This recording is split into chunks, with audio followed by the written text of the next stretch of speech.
Good evening, everybody, and welcome to round number 8 of this year's ASR Development Series Championship. This is a little bit of an unusual sort of part of the series, because for the first several rounds, it's been one broadcaster in the loose sim network that's been looking after proceedings, but from this point onwards, you'll note here that it is on the Outworld Broadcasting channel right through until the end of the season. A little bit more on that to come in a few minutes' time, but it is round number 8 of what is a 13-round season. So we're up and over the halfway point, and if you want a little bit of excitement, you just add a bit of concrete. So that's what we have done. We're on the streets of Surfers Paradise for the Gold Coast 150. A pair of 75-kilometre races tonight is what's in store, along with another top 10 shootout, the second top 10 shootout for the season. So who will take honours of pole position around this very, very popular street side circuit? We're about to find out over the course of the next couple of hours. So my name is Steve DeVries. You've probably heard my voice a couple of times this year already opposite Lewis Wedding for the first several parts of the year. And alongside me for the broadcast tonight, we're going to have a bit of a host of commentators over the course of the next couple of rounds. Tonight, it is the 2023 ASR Supercars Series champion in Will Devenish. Good evening, Will. Hey, Steve. How you going?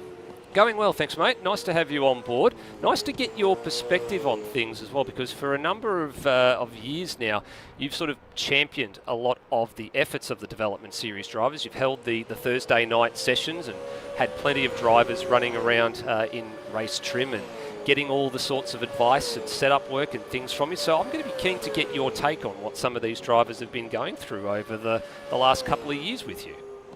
Yeah, and it's probably the most tricky track we've had for the year, so it'd be interesting to see how the drivers handle the pressure of the street circuit.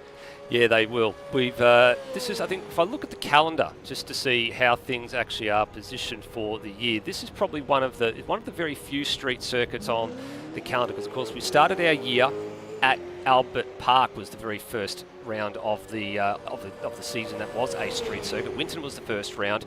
Then we had 2 back-to-back in Albert Park and Hamilton, and then there's been a bit of a gap since then. This is the next one that's on the list of street circuits, the Surfers Paradise Street Circuit. Then we go to another street circuit in Long Beach, and then we finish the year, of course, around the sort of half-permanent, half-street circuit type arrangement of Adelaide. So there's 5 street circuits on a 13-round calendar. So it's a little bit of an outlier, I guess, in that regard. Drivers have got to think a bit more about, the concrete will bite, because the concrete is quite close.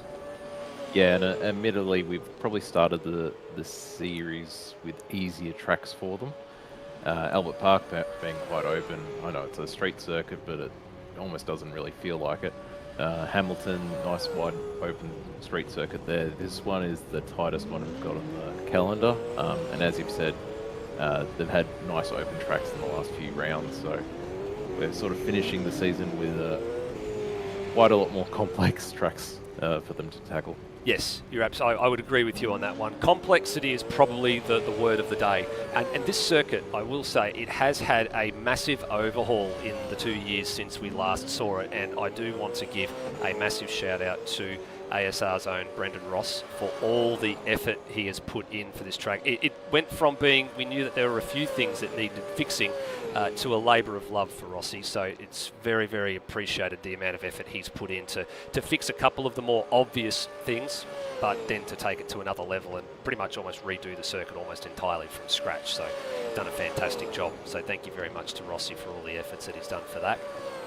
Yeah, and interestingly enough, this isn't the first time he's done it. So 2 years ago, he sort of rebuilt the whole track as well, and it wasn't to his spec. So he started from scratch again this year, and yeah, as you said, it's turned out fantastically. Yeah, the primary area was turn one. That was probably the most obvious choice when you look at the circuit now and you realise that turn one is a little bit more wider in its approach, which is more true to what it is in real life. That's where he has sort of focused his efforts originally, and then realised, you know what, we actually need to widen a few parts of the circuit because of where we originally had walls and things like that. Just needed a little bit more of a touch-up. So he's done an excellent job. Now, the other thing, of course, with an excellent job that's happened as well is I do want to acknowledge the work that Lewis Wedding has done with the development series over the course of the last several seasons. It has been his baby. And for the last couple of years, of course, Outworld has supplied most of the graphics work, and I've been in the box with Lewis for the better part of the season so far. Unfortunately, Lewis has decided that he's got some other challenges that he wishes to pursue, and some other things that are going on in his life, and he was eventually going to step down as an ASR admin during the year anyway, and has been brought forward a little bit. But we do wish him all the very best. He is a big loss to our community, and he has done a lot over the years, and his contributions definitely need to be recognised. So just on behalf of the ASR community and the admins and myself, a very big thank you to Lewis for everything that he has done for this community over the last 7 to 8 seasons. It is definitely something that will be missed. Yeah, 100%. A lot of people probably don't realise, but in the first 2 years of ASR, he really built it up to the point where we actually had a big Discord, and then we had to rebuild it for other reasons. But he really was the forefront of that, and yeah, appreciated all the work he's done throughout the years.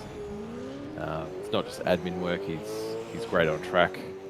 He's very diligent in the stewards room, so he's put in countless hours into helping the community here. He has. Thank you very much, Lewis. Right, qualifying not too far away. Let's have a bit of a look at this track map, because it is one of the more challenging circuits on the calendar. So you can see here, 15 turns around the streets of Surfers Paradise. So it starts down the Gold Coast Highway heading into the opening chicane. The hairpin at turn 4, one of the slower corners on the circuit, very close to the slowest corner on the circuit. I think only turn 14 is sort of mimics it in terms of pace. But it is a high-speed approach to a lot of these chicanes as well. So you're coming out of turn 15, heading down the front straight on the approach to turn 1. It's quite high speed. Same when you come out of the hairpin at turn 4. The approach speed to the beach chicane at turn 6, 7, 8, 9, 10 is very, very fast, and it's a one-line groove through that chicane essentially. Then you've got it truncated in the second half of the lap after the beach chicane by the 90-degree bends that go left and right, and then that brings you around to the final sequence of corners and back onto the front straight. So the lap goes around in about a minute and 10 seconds on average. It's or a minute 10 to a minute 12 in race trim. We'll probably see some times in the 9s when it comes to qualifying. And tonight we've got 2 races. They are equal distance races, 26 laps, which is 75 kilometres a race or just over.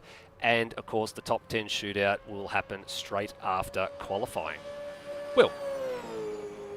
Yeah, I think, have the guys done top 10 shootout before? They did. Yeah, we've had a lot of new guys since then, so it'll be the first time they've had the opportunity to get top 10 shootout, which is, it's always very nerve-wracking. Even myself, whenever I go into the top 10 shootout, the heart's pumping. So yeah, I think everyone will be quite excited for that, but also a bit stressed out. Yes, I think so too. Yeah. The last top 10 shootout that we had was at Hamilton. So ironically, another street circuit, but it was all the way back at round 3. So it's been 5 rounds since the last top 10 shootout that we had. So a few drivers, I think, would have probably penciled this one in on one of the ones that they wouldn't mind being involved in a shootout, because it is a fantastic lap. That's the thing. When you get this circuit right, it really goes, it really does a lot for your psyche. It really does a lot for your mental state of mind, knowing that you've been able to conquer it, not only just over one lap, but over the 26 laps, because it is total concentration from the minute you start to the minute you finish. There is no relenting. Yeah, and you really hit the nail on the head there. It's concentration. We did some practice races last night, and admittedly we were all struggling with that, and there was a third of the amount of drivers last night, and we were struggling to get through the races. So it's all about concentration, not hitting any walls, not hitting each other. So yeah. Well, here we go. Qualifying not too far away from getting underway. Already a big mass exodus in the pit lane. In fact, I think Ryan Smith, who managed just to get out there in front of, I think it was Nathan, whoever was behind there in the Autobahn car, I think it was Nathan Higginson. Was it Ryan Smith? Sorry, no, it was Darren Lockman. Sorry, I apologise. Darren Lockman was the one who managed to cut off the Autobahn car's nose. There was definitely a little bit of, and there's a bit of argy-bargy going on already. It started already. Right, we were looking at Ryan Smith, and there was already a little bit of nose-to-tail contact between a few drivers there. A little bit of naughty-naughty going on in qualifying already. That's usually a bit of a no-no. Yeah, it's you want to keep the car straight, especially on your outlap. And Darren was a bit cheeky in the pit lane there. So, Robin's racing, but it's not racing yet. So, yeah, should probably calm down a little bit. Yeah, not quite there yet. There's a little bit of business to take care of first before we get too far into things. So off to the man who is in front of the field at the moment, Darren Lockman. So plenty of drivers have decided this round is the round to pull out the old livery trump card again and use one of the slots in their livery pack. And for Darren Lockman, he's gone for a Chip Ganassi Racing sort of a look with the Target livery on the car. It's actually very nicely done, that car. Very nice looking. Yeah, it's actually it's really nice to see on track as well. Like it does look good in the rear view mirror and the front mirror. He's taken nice amount of curve in that first corner there. But he's mucked up into the braking zone at turn number 4. He's gone well wide of the apex, almost came out hitting the fence on the right-hand side. So this lap, he might be pressing on with it, but he's got to probably put something on the board anyway, even if he mucks it up, because you don't know where you're going to end up. Now here's a tricky pit. 1, 2, 3, 4, 5. He gets through the 4th pit, and then that little 5. There's no curb there on the right-hand side, so pretty clean through the beach chicane. Down to the 90. Looks like it's just a banker for him this time around. I've seen him go a lot faster through there. Yeah, I'm seeing some purple sector times coming up as well. So Mitchell Allison has already gone 19.5 in the first sector, where most drivers are in the high 19s. Purple sector for Ryan Smith in sector 2, 23.4. So purple sector times popping up at the board, immediately surpassed by Mitchell Allison. So he's on a heater at the moment and looking fairly handy to take provisional pole in the early going here. So Lockman to the line, and his time in 11.4, definitely a banker for him. Definitely not going to be fast enough. Mitchell Allison now to the line. He's probably going to go well and truly into the 10s, and it's just inches away from a 10 flat. So closer to a 10-1 than it is to a 10 flat. Yep, and I wouldn't be surprised we'll see the 9s come in a few minutes. Yeah, we're probably not too far away from seeing a handful of drivers jumping into the 9s.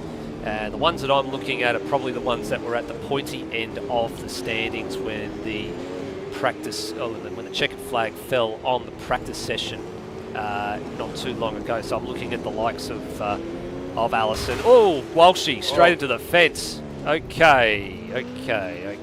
Everybody take a little bit of a breath there for Ryan Walsh. Now he has had a couple of game drummers, I think, as well. So he's got to be a little bit careful.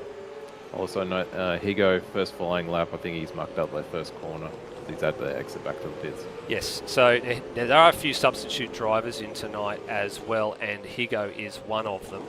Now he is in the car normally occupied by Anthony Green, I believe.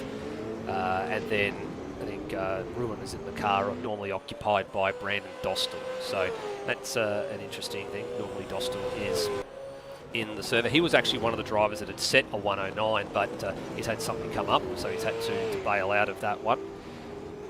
I think Dostal would be gutted for that. He'd be really quick around here. He was looking fairly handy. Luke Speck just got a track cut on that lap, so he'll go again. So drivers that were in the 9s, there was 9 of them total. If you take Brandon Dostal out of the equation, it was 8. So Ryan Smith, Luke Speck, Kai Jones, Darren Loughnane, Mitchell Steele, Allison, Ethan Knight, Alex Kiddis, Nathan Higginson. They all posted times in practice that were in the 109s, and they were actually, some of the drivers were actually pretty close on times too. There was a few that were there. There was actually, if there were the possible times, there was only 4 of those guys actually did manage to post a time. So 8 of the drivers were pretty close to getting into the 9s if they had been able to put all their sectors together.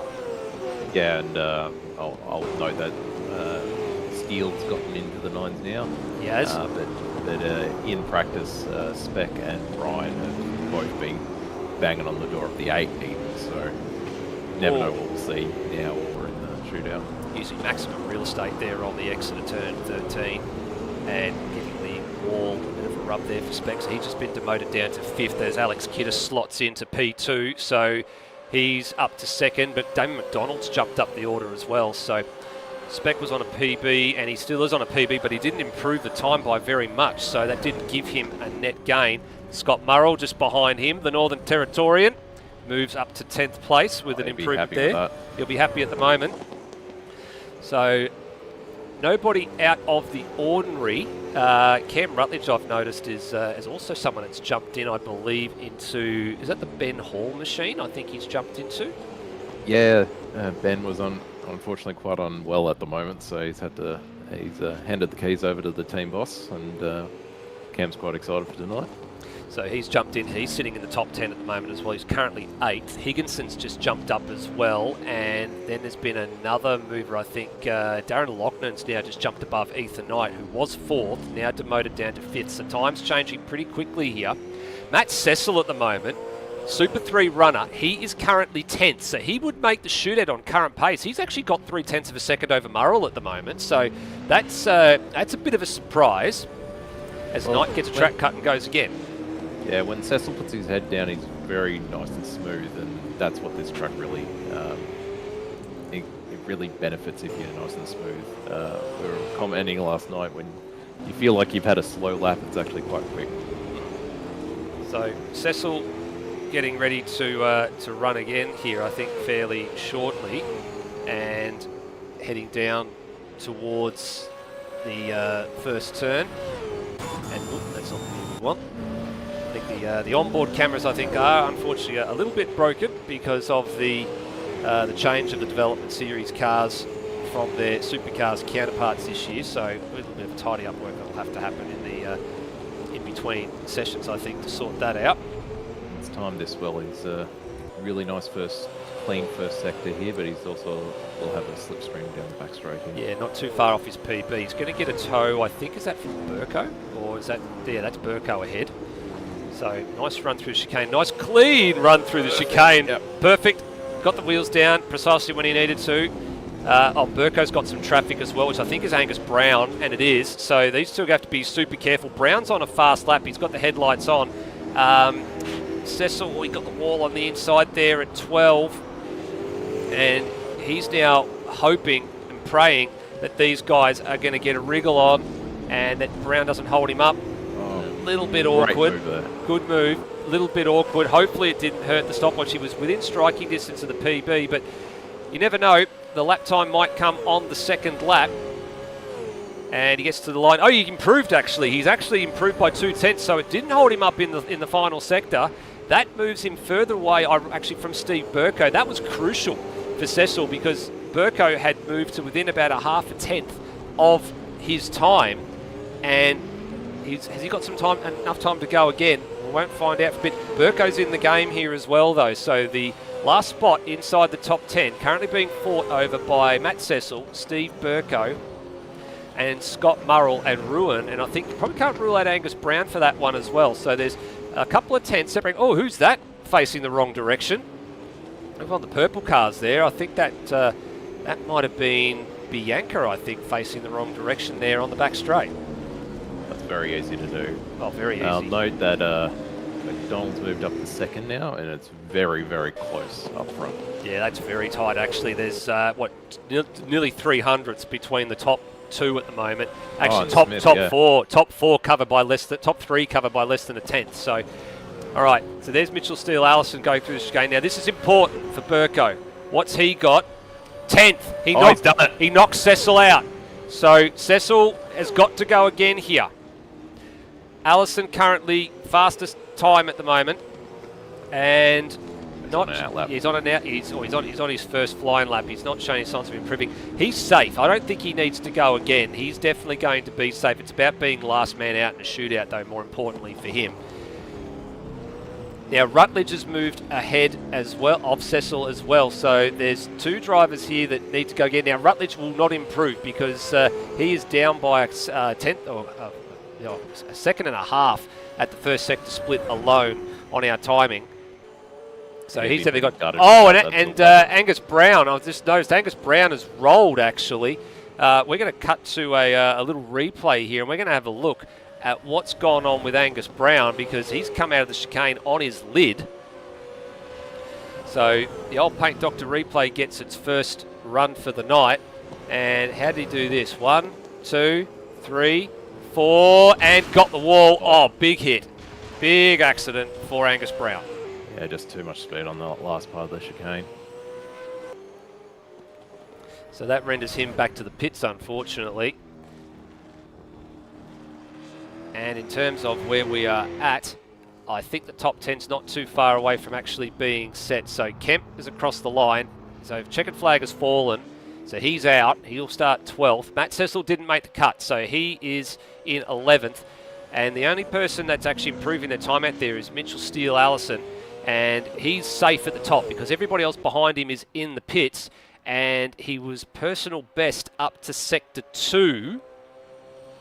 And goes faster, 3.5 tenths quicker. So statement message sent to the field for Allison. So top 10 as it sits and as it will be is going in order, going out and shootout. Cam Rutledge, who made it in.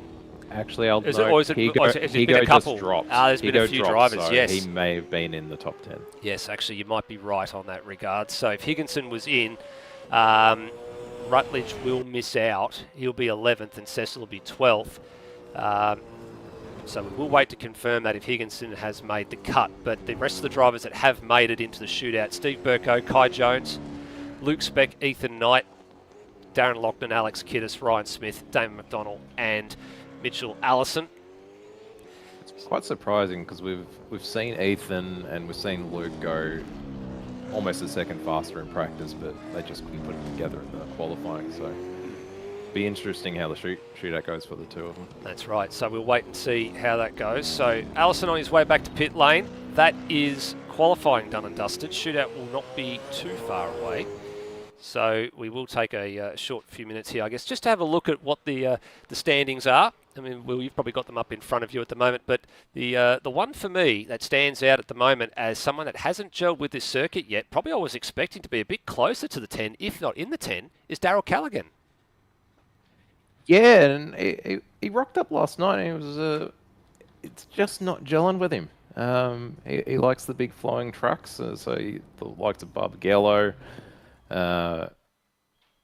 Sydney Motorsport Park, nice big flowing tracks, and the tight ones he's struggling with. But we also know he's far better race driver than a qualifying driver. So I really expect in the race he'll pop up, especially with the sort of strategies he picks. Like we saw at Barbagallo, he was willing to sacrifice the qualifying performance for the race, and it worked out for him. So we'll see how that goes. We certainly will. So we're just waiting to make sure we get Nathan Higginson back in, just so we can actually see where he has positioned. So the race results should actually, or the results qualifying should actually be ready. And to confirm, yes, he has made the shootout. So he will be in. And he qualified in 8th place, which means he will be we should be third out in the shootout. Yep.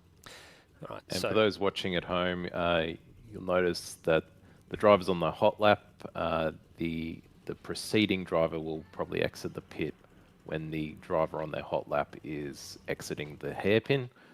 So we'll keep the night fairly tight doing that. Yep, we certainly will. Moving a few things around here just to make sure everything's set and ready to go. What are you looking at in this shootout, Will? What's the bit that you are looking for? If you're the first man out in a shootout, you kind of got nothing to lose. So, I mean, they're the ones that I'd be expecting to sort of throw the kitchen sink a little bit at the lap, knowing that, look, the worst they can start is, 9th and 10th, basically.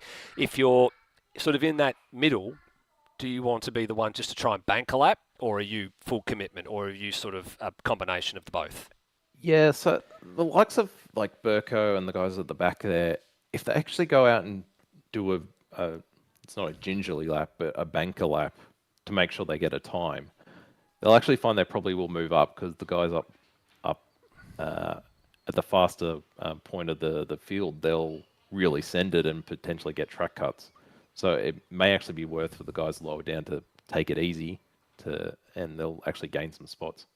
Yeah, I would agree with you on that one. And what if you're at the front? I mean, you're the last man out and you're the fastest man in what was qualifying, so you're provisionally on the front row. What goes through your head in a situation like that? Like, you're the last man out and you've got to get the lap done. You got no choice, or are you still just, you're sticking to your plan? Yeah, I guess it depends on the times that have come up. I was actually shocked that the times were not nowhere really near the practice times we were seeing. So if qualifying's in shootouts similar pace, then yeah, I think you just send it and for bragging rights almost. All right, yeah. So we are getting ready to run around and have ourselves a good old-fashioned top 10 shootout here. Our order is pretty much set and ready to go. And we won't be too far away from seeing who is the fastest around a single lap of the Surfers Paradise Street Circuit. Just waiting to see the first man out, which will be Steve Burko, Pallet Control Solutions Mustang. A bit of a mix inside the top 10, I think, as well, though, Will, because we got, some drivers have got team cars, and in some situations, one car's made it, and in some situations, two cars have made it. So there'll be a few drivers, I think, that will be looking up and down the field, thinking, oh, what if my teammate was up here with me? Would have loved to have had, a rear gunner or someone a bit further up the order, but it didn't quite work out that way for some of them. Yeah, I'll be interested to see the tyre compounds as well. The hard wasn't actually too much slower, so if you were able to just eke a little bit out of the hard in qualifying, you'll be stuck with it in a shootout, but it may pay off for you in race. So be interesting to see what these top 10 guys were running. I wasn't able to keep track of that during the qualifying session. All right, well, we'll do a little bit of comparison, and we'll see how we go. And first man out in the shootout, just getting themselves to the line now. Green flight at the end of the pit lane, and we are underway. So Steve Burko, the Pallet Control Solutions and Physio Fit number 7 Ford Mustang. Now, all the drivers that are in the shootout are Super 2 runners. It would have been a bit of a rare occurrence have we had someone from the Super 3 ranks come in and almost steal the show with Matt Cecil, who wasn't too far off at the end of the day. When I look at Cecil's time that he qualified, it was 11.6, and it was actually half a second behind Burko in terms of the lap time. Now, we also don't know what tyres a lot of the drivers were running in qualifying, but looking at the white marked compound on Steve Burko's car, that says to me that he was on the soft tyre, because of course the rule is, with the exception of what we had at Sydney 3 weeks ago, the rule is you must start the race on whatever tyre you qualified on, which also means if you made the shootout, whatever you qualified on, you need to take with you to the shootout, new set of the compound, and then you need to carry that over and take a new set of that same compound into race 1. And then race 2, you can have free choice of what you want to do. So here we go. Steve Burko, His time to get in, a 1 minute 11.100. So let's see how close, Will, he gets to that time. Here we go. Pretty good line into turn 1 and 2 there. Oh, big whack. He's clipped the wall. Yeah, big whack. So that'll be costly. And, a bit of recompression locking there too. So already not a good start. That may have damaged the car, that sort of angle of the hit. So we'll see how it goes into the braking zone coming up to the back chicane. Important though, he is the first man out. We've said this a few times already. You've got nothing to lose when you're the first man out in a shootout. So you may as well send it knowing full well that there's everything to gain. And the worst you're going to be starting is 10th. So he's full commitment at the moment after that little incident at the first chicane. Still good sector-wise up to Sector 2. So ticking all the boxes so far. Yeah, he did quite a bit of a cut in that last part of the chicane. Well, was worried for a track cut, but he seems safe. Yep, so he managed to get the line absolutely right. Now, the cuts are, of course, a little bit more lenient here than they normally are at some other parts of the circuit and in some other tracks as well. So, as we said, a minute 11.1. And Burko, an 11.088. Nice. So he actually improved in the last sector of a lap. So whatever the issue was that he had down here at turn number 1, 2, 3, that wall right there on the right-hand side of the shot, that's where he got it. And we thought, oh, he's actually made a bit of a boo-boo here. He's actually improved on his time. So that's a big tick. So good recovery, excellent recovery. Yeah, he'll be stoked with that. And it's actually a really good banker. If anyone up the road cuts it, he'll actually make some spots, so I'm sure he'll be stoked. He definitely will be stoked with that one.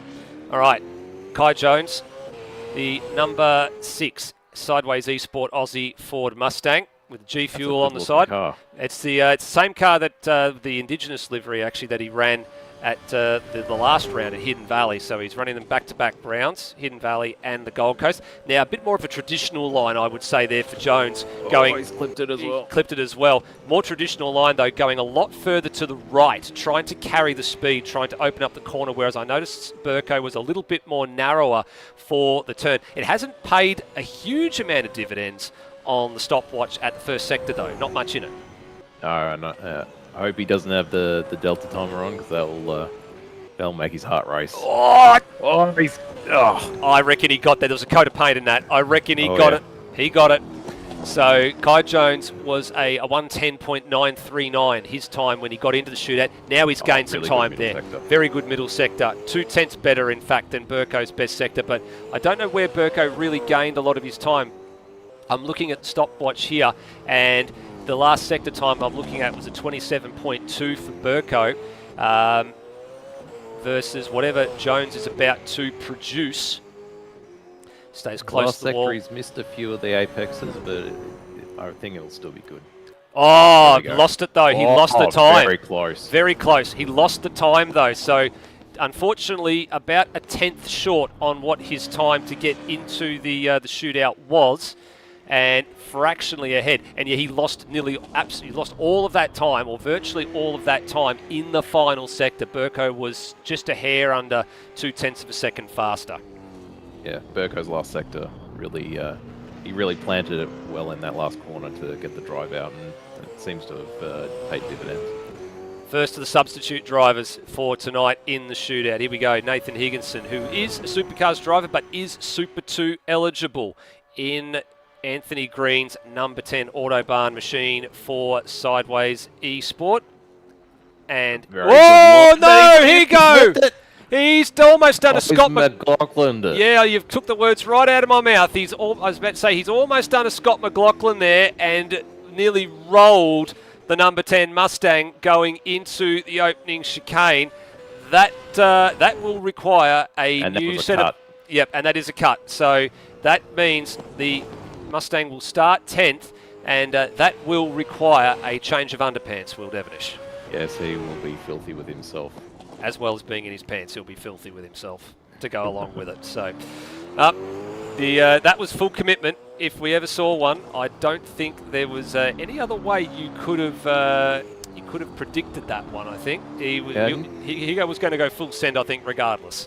Yeah, initially it looked actually fantastic, but then the car just slid off to the second part of the chicane and slammed into the wall. So yes, for him, he's going to bring that one to the pits, so it will be a no lap time recorded, and at least he's had an opportunity to practice his pit entry there. Specky's out on track now. Luke Speck is out on track. Now, he's actually still on it, well and truly on an outlap here, because I think he was probably taken a bit by surprise when he saw Higo almost roll the car at the opening chicane. So first off, the Commodore's out. Now Specky in practice was 1/1000th away from getting into the 8. So if he really sends it here, it'll be quite exciting. Well, his time to get into the shootout was a 10.642. So he was around, what's that, about 0.3 of a second quicker than Kai Jones to get into the shootout. So for Speck, I would be definitely aiming at, as always, you're aiming at the same sort of lap time that you did to get into the shootout. Now, he's taking a different line compared He's to actually on drivers. hards. Is he on the hard tyre? He's on the hard tyre. Wow. Okay, this is a gamble. So if he's done a 10.6, oh, and he's backed it in. And he's lost it, and that's game over. The car is missing the front corner there, and I don't think he's going anywhere. No, he is done. So he's going to have to hope the team can repair it in time for the race there. While we wait for our broadcast director to pick up the next car, we might have to go and have a bit of a look at what was going on there. So let's actually get hopefully a bit more of a low down look. We had the top down look. Let's just get a load of this. So he actually took a wider approach, which is not a bad thing to do, but then compression locked it when he had to straighten the car, and oh yeah, big wallop, and tyre goes bye-bye. It's very easy to do that. Turn 1 sort of kink comes downhill, so if you've got too much brake on the crest, you're going to lock the rear up, and that's what he's done. Yep, that's certainly what he has done. So we now wait the next man out in the shootout. Well, that was a boom or bust moment, and I like people that do something different, Will. That's the thing about me. I like people that do something a little bit different, and that could have paid dividends for him. Like if he was on the hard tyre, as you rightfully said he was, that could have paid absolute dividends with a top 10 start, inside the top 5 potentially, starting up there. That would have been a master strategy stroke. Now he's back in the midfield, he's going to have a problem. Oh, Ethan's wobbling around here. In saying that, he qualified, 6th? The worst he can be now is 8th, so that's not too bad. Well, I mean, for him, he actually didn't set a lap time, so he actually didn't even record a sector time, neither did Higo. So they're going to be, if you look at what actually happens, he's currently starting 10th because Higginson actually got around and completed the lap, even though he had a track cut. Speck didn't even make it to the first sector marker, so that will be how the order is determined when everything is said and done. Here we go, Ethan Knight.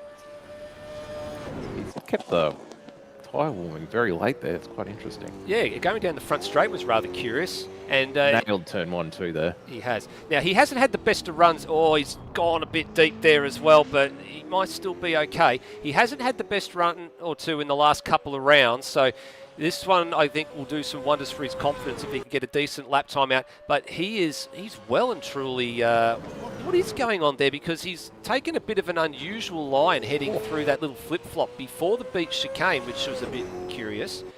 What does his sector time look like when he gets to the second sector marker, which is right here? He's actually gained some time back. He's now throwing the car around quite viciously. Yeah, very deep. Lucky to get away with not hitting a wall there. We know Burko had a good last sector, so it'd be interesting to... Oh, compression locked again. Now for Knight, it was a 10.5.04 for him to get into the shootout. So this will bring us up to halfway.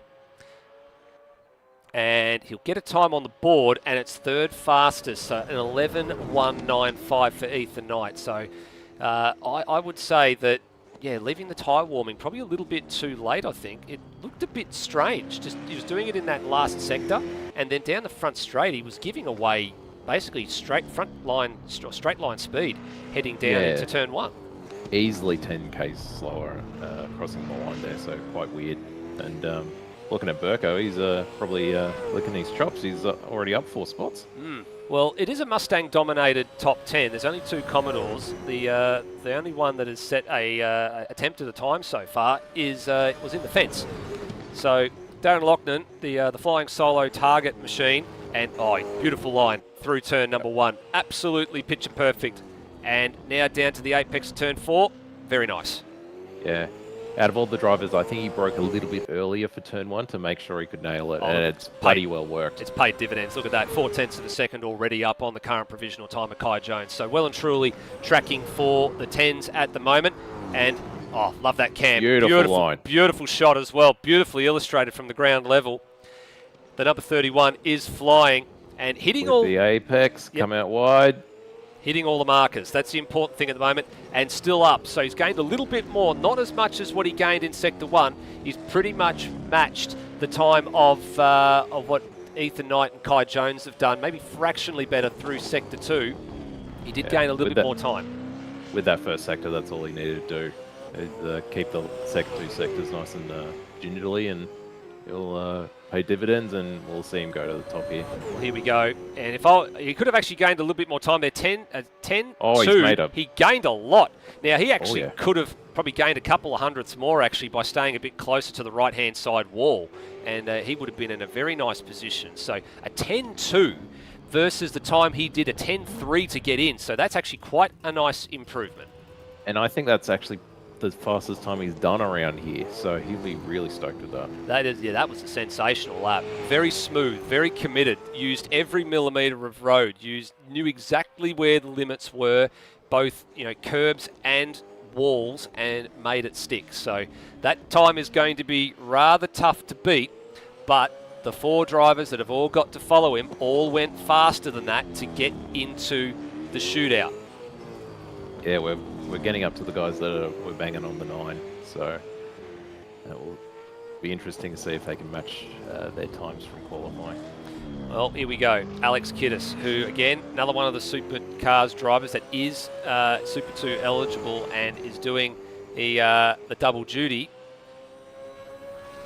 So he's now on his way to the start-finish line. His time to get in. This is where it started to get a bit tight. So this was a 10:106 for Kiddis, was his time to get into the shootout.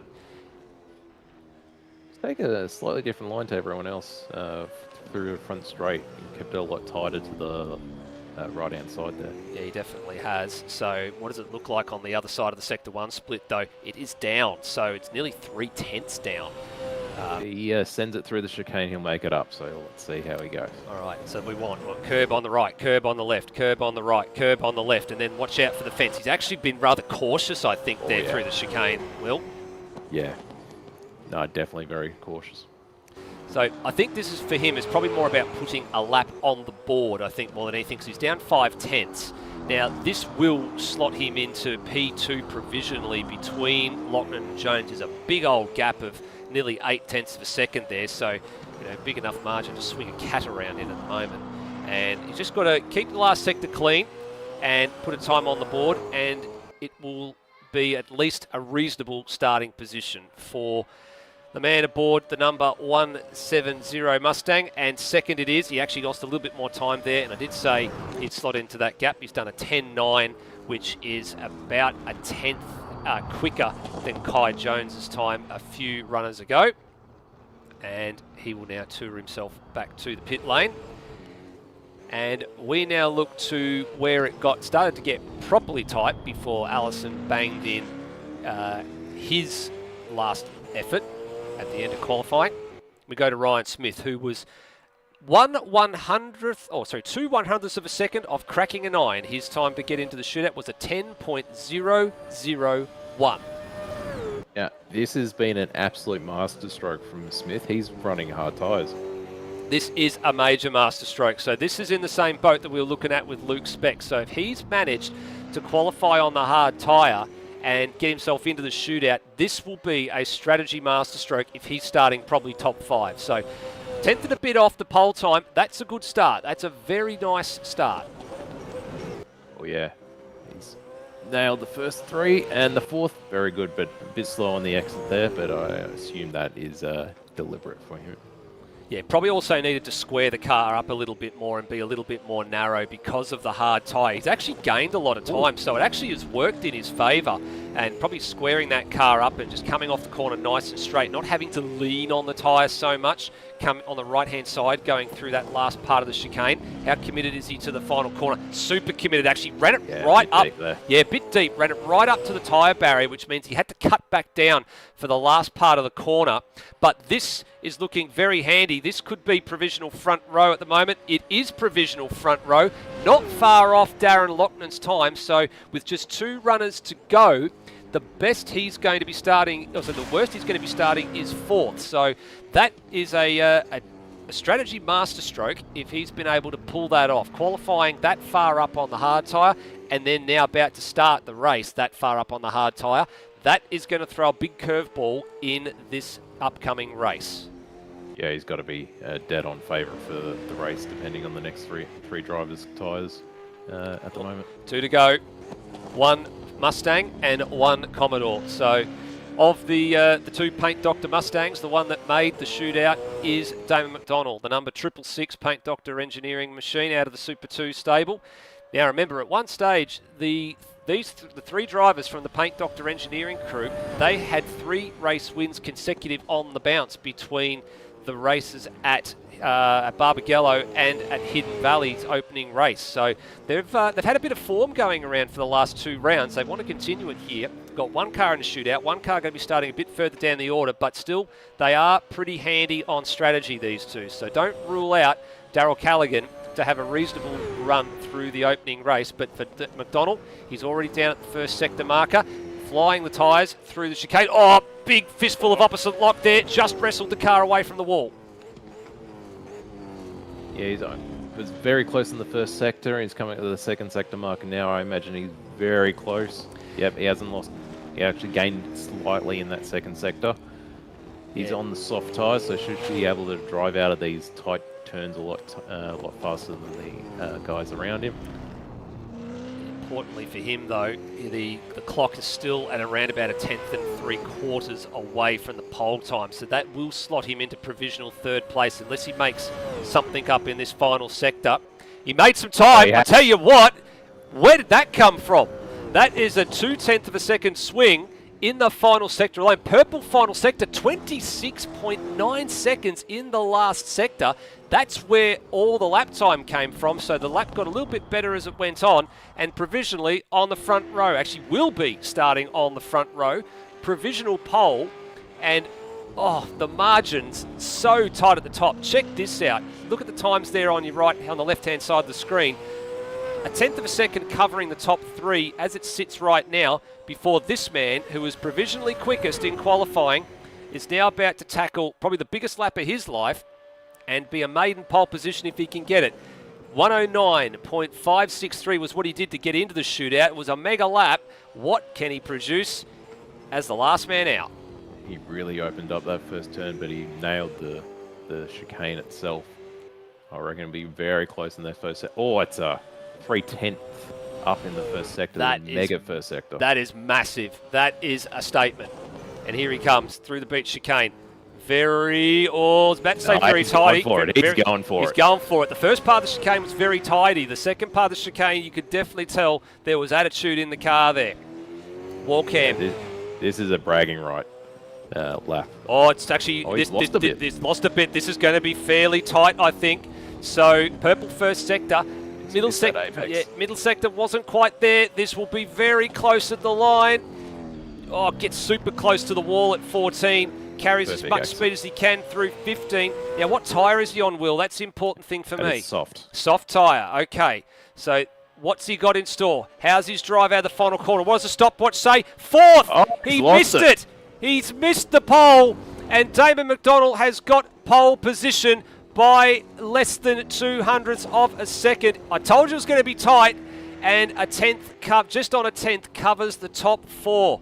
So what a difference can happen in a shootout. What a great way to finish.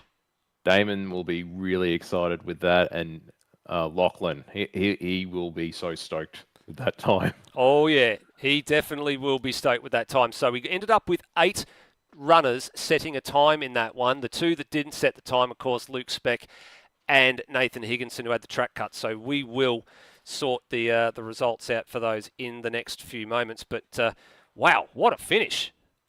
Yeah, they were so tight up the top. It was amazing. All right, so that gives us a little bit of time to move over to the warm-up session. But Will, what that does for us is it gives us a bit of a chance to have a look at what the driver standings are doing. So I'll put the driver standings up, and you can actually have a bit of a run through this, because just looking at the points standings as they sit tonight, with both Anthony Green and Brandon Dostal missing in Super 2, the odds are we could possibly have a new championship leader by the end of the night, either in Luke Speck or Darryl Callaghan, depending on how the points system plays out. Yeah, if they keep it clean, I believe both of them have had a round where they haven't rocked up, so they don't lose any points with the drop round. And with Green and Dostal gone now for a round, they also won't drop any points. So easy calculations for us. But yeah, it will be super tight by the end of the night, and I wouldn't be surprised if Spec sort of leapfrogs and gets to first position by the end of the night. Yeah, that's I think is probably a fair call to make there. I would say that that is it's probably within those. Yeah, Callaghan and Speck are probably the ones that will jump up. But of course, don't forget there is the drop round that does need to be considered. Now, they haven't been putting any. Everyone's been accruing points as they go, and they've been working out who has what for a drop round. But importantly, that drop round does not apply until we get to a bit later on in the season. Then we start actually calculating them and bringing them in from a points perspective. So it's all not doom and gloom there. But you can see most of the drivers in that top 10 there have cracked 1,000 points for the season as well. Yeah, it'll be interesting for the guys 10th onwards. Like we have 4 drivers not rocking up tonight that are in the top 10. It gives the guys lower down a real opportunity to move up in the standings. It does. Well, speaking of the guys that need to move up in the standings, the interesting bit is over on the next page. So let's go over the page and we'll have a look at positions 11 through 20, because this is where it gets properly tight.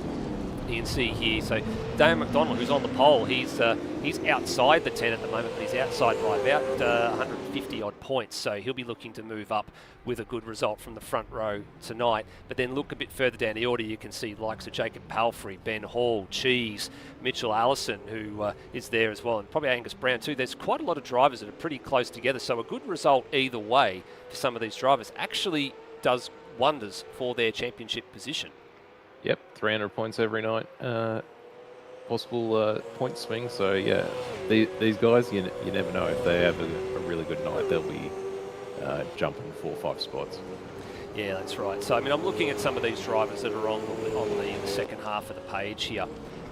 There's a few drivers in here that had a couple of podium finishes. So McGillivray, who was on 13th there, who's missing tonight, so he's going to drop down the order a bit. He's actually had a win and a 3rd place at the very first round of the season, and he hasn't been sort of too busy since. His time's been a bit up and down. We've got Ben Hall, who's missing tonight as well. He had a 3rd place podium, 2nd race at the Bend Motorsport Park. So, you know, drivers that you would normally expect to be a bit further up the order because they've got that pace, they sort of haven't had a few friendly rounds. But mind you, a few drivers have missed a couple of rounds too, which doesn't help their equation. We go over and have a look at the Super 3 standings, and this is where it starts to get interesting, because you note here that the points are sort of a bit different compared to what they are in the Super 2 series, but the reason for that is because all the drivers' points are combined together, and it makes the driver promotions a bit easier if we see that people need to go up or down a category. So if you look there at first place, Matt Cecil in Super 3, he is actually 11th outright in the series overall, but we separate them into points to make it a bit easier for people to tally up. Benjamin Rhodey Rhodes, who's there in 2nd in Super 3, he's actually 19th overall in the series as a whole. And Mark Davey, who's third on the standings, he's 21st overall in the overall point standings too. So there's been a little bit of movement in the last couple of rounds, with Davey missing a couple and an unfortunate tyre infringement in the last round for Michael McDonald, who lost a bunch of points there by having a mixed compound in a tyre rule situation race. So that was a big no-no. That allowed his teammate to move ahead of him in the standings. But Matt Cecil, his racecraft, we've been saying it all year, Will. His qualifying has not been his strong suit. His racecraft is where he shines, and he stays out of trouble. And look at the margin he's got at the moment over the second place. It is massive. Yeah, and this is where Cecil does some real life racing, and this year he's ramping that up, and it's actually paying off for him in the sim as well. You can tell when he's in a race, he's just head down, keep out of the trouble, keep out of the steward's room, and it's really paying off. Like, yes, Hamilton, I think he got a second or third there outright. But outside that, as long as he's keeping close to the top 10, it's enough to really run away compared to the other drivers. That's right. Well, you were pretty close actually when you said second. It was actually third. He got at Hamilton. So yeah, he had 16th and a third. And of course, that was a race where you started, the second race where you qualified, where you finished in race 1. So going from 16th to third was actually quite an achievement. There's been a few lackluster races in there for him, but over the last couple of rounds, there's a couple of actually overall top 10 finishes in there as well. He's actually had 4 or 5 of them on the season, so he's actually been doing quite well from that sort of a standpoint. We go over and have a look at the team standings. There's not probably a lot to report here because it's dominated on the Super 2 front by all the Super 2 teams. So you can see there that Luke McHugh Racing are the ones that have been at the top, but SCS Team Victoria very much on their heels all the way. And Paint Doctor Engineering crew, they've started to make their move in the last couple of rounds, but they're going to have to get a little bit of a wriggle on in the next few rounds to make a real impression. Yeah, but I will note, I think it was the first 2 rounds they scored nothing. They didn't have the drivers rock up, so they're sort of 2 rounds behind everyone else, and now they've jumped to third, so they're really moving and shaking over the last few rounds. Yeah, they certainly are. They're the ones that we said that they are the form team at the moment. I'm just having a bit of a look because for some reason or another the team's point standings on the Google sheet have gone a little bit funny. I was just looking to try and see where the nearest Super 3 team was. I think it actually is the Hughes Set Vincentia by PBF that are just outside the top 10. I think they're in 11th. That's the team of Rhodey and Cracker. I think they're just sort of on 1,000 or so points and not too far out of the positions there. But, yeah, I think Rhodey was talking about how he's pretty far ahead compared to the other Super 3 teams as well. Yeah, well, it's been a bit of an interesting situation with Super 3 this year because there's only really 2 full teams in Super 3 that have 2 cars, and everybody else is single car teams. So it does make it a little bit more challenging when you are a driver of in a single car team. As I know we see that quite regularly in the Supercars series, where you've got the likes of Kurt Stenberg that are well up the order in terms of the team standings, but they're a solo entrant. But because they're winning so many races, it makes it a little bit easier at the end of the day when you're doing things like that. Yeah. All right, we're getting ready for the first race of the night. 26 laps on the board, and it is race number 17 of the championship season. So ticking off all these races, around about 25 to 28 races in the season. We've still got Bathurst to go. We've got a single run at Bathurst. We've got a single run at Sandown. The other side of this, of course, we've got a trip to Long Beach, Taupo and Adelaide to finish up. But right now we have got the Gold Coast. And let's run through this grid of 26 cars. So Damon McDonald is leading us away on formation lap from pole position. His first pole alongside Darren Loughnane. A really good effort from him. And very early lap, committed quite well, so he'll start from the front row. It's 3 Mustangs in the top 3. Ryan Smith, the Hooters livery this year at the Gold Coast for SCS Team Victoria. I did see I think that they were closing. First of the hard tyre runners? And first the hard tyre runners, yes. So that is the point there. Mitchell Allison, start out of 4th place. He's the first of the Commodores, ahead of Alex Kiddis. What's Steve Burko doing, hitting the wall? So Kiddis in 5th. Kai Jones in 6th for the car number 6, and then Steve Burko, car 7, in position 7. So the car starting 6th is car number 6. This car starting 7th is car number 7.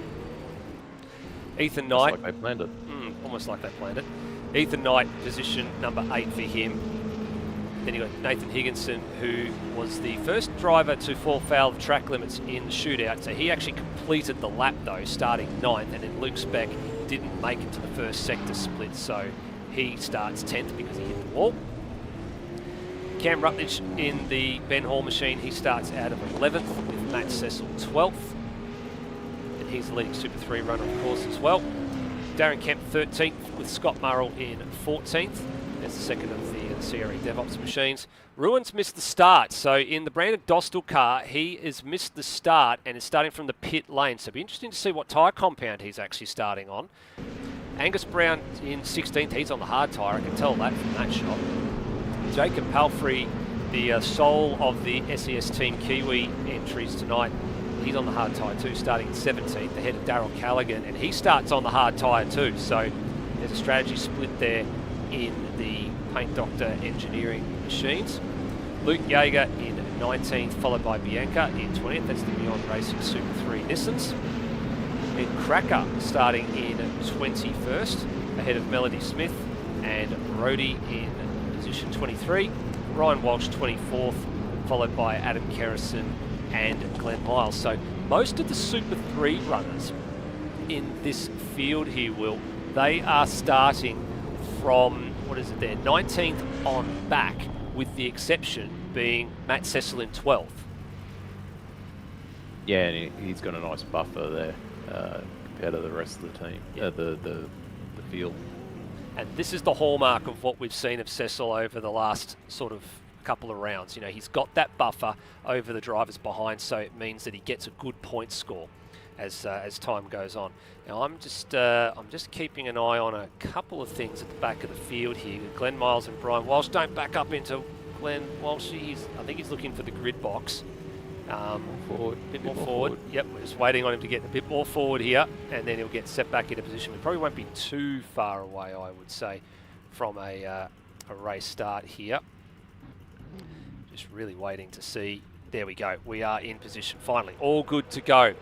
Race number 17 of the ASR Development Series Championship. 75 kilometres of racing around the Gold Coast, and here we go. Off into the great unknown, heading towards turn number 1. Already 3 wide at the back there. Kiddis, I think, possibly trying to wedge a square peg in a round hole between 2 cars, but through they all go into the opening chicane. I could see Speck had to cut the chicane and back a shot. I think he's lost a spot to Murrell in that one. He has indeed. So Murrell goes through to 10th. Speck now down to 11th, and behind him, Cecil challenging already Luke Speck for the 12th place. Now, there is going to be a bit of a tyre discrepancy, I think, throughout the field here, because there'll be some drivers starting on the soft, some drivers starting on the hard, and they've all got to be very, very careful as they pick their way between all the slower cars that are out in amongst the traffic at the moment. And you can see here already a few drivers getting a little bit too anxious. Oh, there's a yellow flag as well is that at the back or down the front? Marlboro car was in the fence then. Yeah, so that was Luke Speck. So he's now, I think he's actually wrestled 10th now away from, I think it was Scott Murrell. So who else was in the 10 that has fallen sort of out of it here? Because Speck has gained over, he's gained over one driver. I was trying to work out who it was that's fallen down the order. I think Murrell moved up 4 spots, Cam moved down 4 spots, so there's a team car swapping position. Certainly are. So you can see here we are got our eyes on. Oh, we've got a spin. Burko, yep, there he is. So he's stricken. He's had a moment at the first chicane, and that will promote all these drivers up the order. So Steve Burko is the first man to fall. He's victim, damaged, and he's got some damage. So we'll go and check out the old Paint Doctor replay. Let's get a bit of a handle on what happened here. So looks like Higginson was actually in behind. Higginson go for a move. Was there some contact here? No, just a narrow line, and Oh, just the tail of the car. Well, the problem there is the tail of the car got the wall. Higginson had sort of nowhere to go, but there's rear damage on that number 7 Mustang, and he dropped a pile of spots. Good situational driving there from him. Kept out of the racing line. Really proud of him there. Yeah, very good job there. Didn't move back to the racing line. What it's actually done though is it's put him behind his teammate Kemp. Now, is there a tyre discrepancy between these two? I think Burko was on the soft, and Kemp's on the soft as well. So there's no tyre discrepancy here. Yeah, maybe it wasn't damaged. This car seemed very slow out of the head, but he seems to come back up to pace. This is getting interesting. Oh, Kemp had to cut the chicane there, and he gives up the spot. He knew he couldn't keep that, so he gives it up. And good driving there from him. We've got behind him that Cam Rutledge behind, still in 14th. Yeah, Cam Rutledge behind him 14th, and then this two pair here, Palfrey chasing Angus Brown in the north-south Bottle machine. Up around the hard tyre there. Yeah, so he was one of the drivers we did note that started on the harder tyre. I haven't been through the field to work out how many drivers started on the hard tyre, just judging by where people are. I think it's probably only about a half a dozen. I will note, if it's full green racing, on the hard tyre, it will last quite easily, but you do need fuel save to get one more lap out of the car. Right, so he's saying that actually for a 26-lap race, the fuel is a little bit compromised. There is going to be a bit of fuel saving regardless of what's going on, or is the tank big enough to last 26 laps? No, you do need a fuel save. It is fairly easy to make the fuel saving, but if you're in battles like this, you may forget that you need to do that. So at the tail end of the race, if there is no safety car, it could be quite interesting.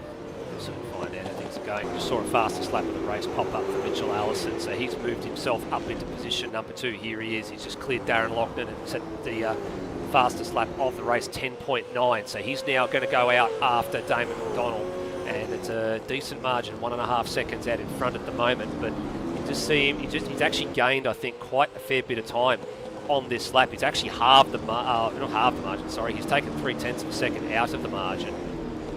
You can see in the car language, he's far more committed into the chicane and the corners itself, and sliding on the exit. He's really pushing it. Yes. Soft tyres on car number 24. And I think McDonald already realises that he's going to latch onto him in the next few laps or so. So he's already taking a couple of unconventional lines in his approach to how he wants to get to the race circuit. Look at the different lines there. He's a lot narrower for turn 1 than Allison is, who stayed out a little bit wider to the right-hand side and opened up the corner. And that's what that track was missing a couple of years ago, was the approach to turn 1 was a little bit too tight. So as part of the redesign, with a lot of the walls actually got pushed back because they were in it was a slightly narrower track than what it otherwise should have been. And nowadays, it's a little bit more open, a bit more free-flowing, and turn number 1 is definitely a bit more akin to what it is in real life. And it really offers more opportunity for an overtake in turn 1 where you normally wouldn't be able to do it. Yeah, that's right. Yeah, it is good to have it open up. It opens up wider. Oh, that was lucky. That was very lucky for McDonald, because he was sideways off that corner, and he very nearly put that car into the fence. Mitchell in a Mustang sandwich right now. He certainly is. So Allison, what's he do that time? So the margin coming down, and Loughnane now doing his best to go with them. So that battle's going to get quite close in the next few minutes or so. Ethan Knight, who's moved up 4 spots now, that's fairly good for him and for his championship, because it hasn't gone his way over the last couple of rounds. And in fact, some of his performances at Hidden Valley were a bit of a head scratcher with some of the finishing positions that he has taken. See, this is a weird line for me. He goes very wide on the approach to turn onto the beach chicane, where usually the racing line there, Will, is sort of it's about right of the middle of the track. But he's going almost all the way to the right-hand side fence and then sweeping in for that first part of the chicane. It seems to be working for him. It's just a little bit unusual seeing the line that he takes. Yeah, I agree with you. I'd be more centre of the road myself, but yeah, as you said, it's working for him. In the race, clearly the track cut's a bit more lenient on that first part of the curve. In practice, you'd be seeing him getting track cuts doing that line, so it's working for him in the race. Working for him at the moment. He's actually gained some time on that lap. He was actually fastest of all the four drivers in the top four at the moment. Comfortably, he was 0.2 of a second. Actually, more than that. Sorry, he was actually 1.2 seconds quicker, if I get my math right, than the race leader. So he's now in this battle. So don't rule him out for a last-minute lunge there. You can see Higginson and Kiddis are the next two that are getting pretty close together. Then they're ahead of Kai Jones, who himself has got Luke Speck in behind. So the real question I'm interested in here is where the hard tyre runners are going to shake out. I was about to say, I thought there was going to be a safety car for a minute there. Had a few flashes. There was a yellow flag came up on the screen. A lot of smoke. He's done a tyre. Yeah, Higginson down the escape road. So where's he? He's there he is. He's in the back of shot there. And yeah, flat tyre. He's clobbered a wall somewhere. And that's going to ruin his race. Yeah, I reckon on the exit of the chicane he's gone wide. Well, let's see how correct you are. It looks like you might be right. So Higginson through the chicane. 1, 2, 3. Overcorrected. Took too much curb and whack. There you go. And and actually did pretty luckily to avoid some contact with Kiddis there. But yeah, front damage on the front left there. Flat tyre for sure and into the pits. Look, it's not too bad for Higo. It's within the pit window. So if you put some hards on, get the car fixed up, it wouldn't be too detrimental for him. Well, the problem for him is if he can pull it up. Yeah, you'll be right. He's pulled it up. He's braked early. He knew the gig was there. So that's unfortunately very costly for Higo. And he will be a little bit of time in the box there. Yeah, he'll be seething with that. He certainly will be. Now, I've worked out who the driver was that actually didn't, that dropped out of the top 10. It was Ryan Smith. So he has had a dead set shocker. He is 12th on the road. Sorry, not 12th on the road, 12 spots in arrears. And, there's another car around. That's Burko. Burko's around. That's around. Interesting for Burko. Yeah, that's almost, I reckon that's got to be almost like what we saw Higginson do a few seconds ago. Interestingly, though, Higo came out of it in the right direction. Burko hasn't. So see if he can flick spin it. Yeah, we'll see what happens with Burko. So here it is, the old Paint Doctor replay again. This is going to be the beach chicane catching out another victim. Oh, that's worse. That's actually quite worse than what Higo was. That's far too aggressive. He actually got not only the tyre barrier, but he got the concrete as well. And he had to do the right thing here. Look at this. All this traffic going past. Yellow flags out. Yep, Palfrey realised he couldn't pass.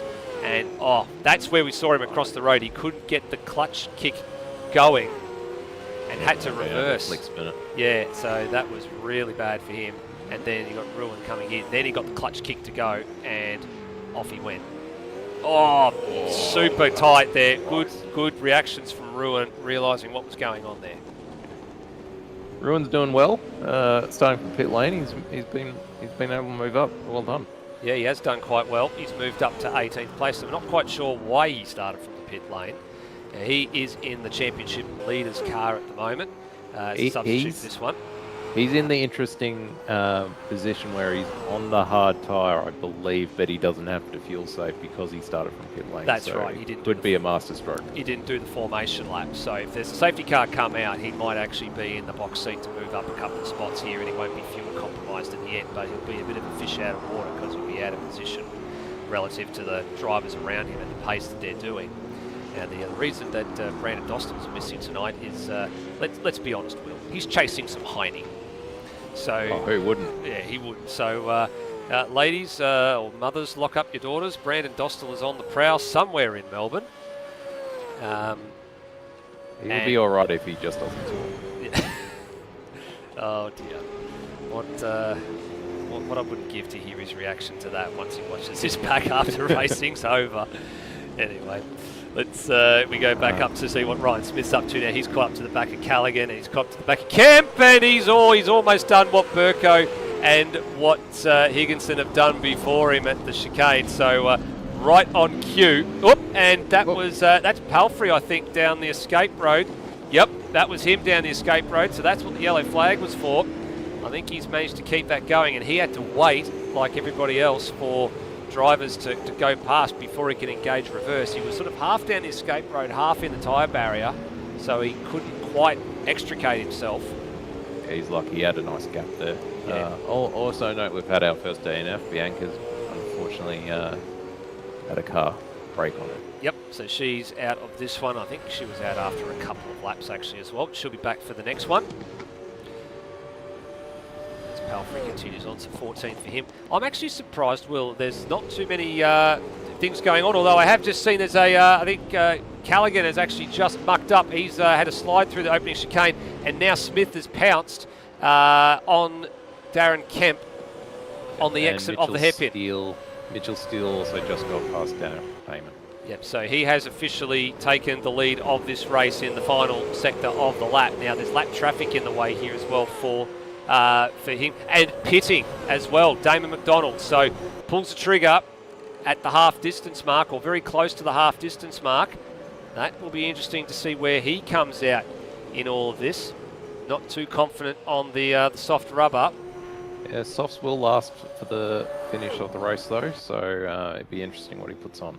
Yep, here we go. It's in for the stop and falling down the order at the moment. Now, back to the race lead-up. He's got traffic coming up in the form of Brian Walsh.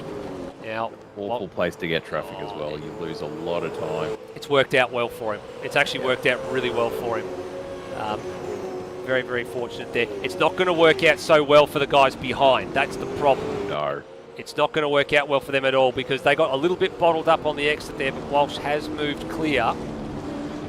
Is that Higo 2 laps down fighting with Darren? No, that is he is a lap down now. Higo's trying to get the lap back. That's the important thing for him. So Higginson is 2 laps down, but does need to keep going for points there. He is faster because he's got better tyres. Now we did have a little bit of conjecture about this in the supercars round at Hidden Valley.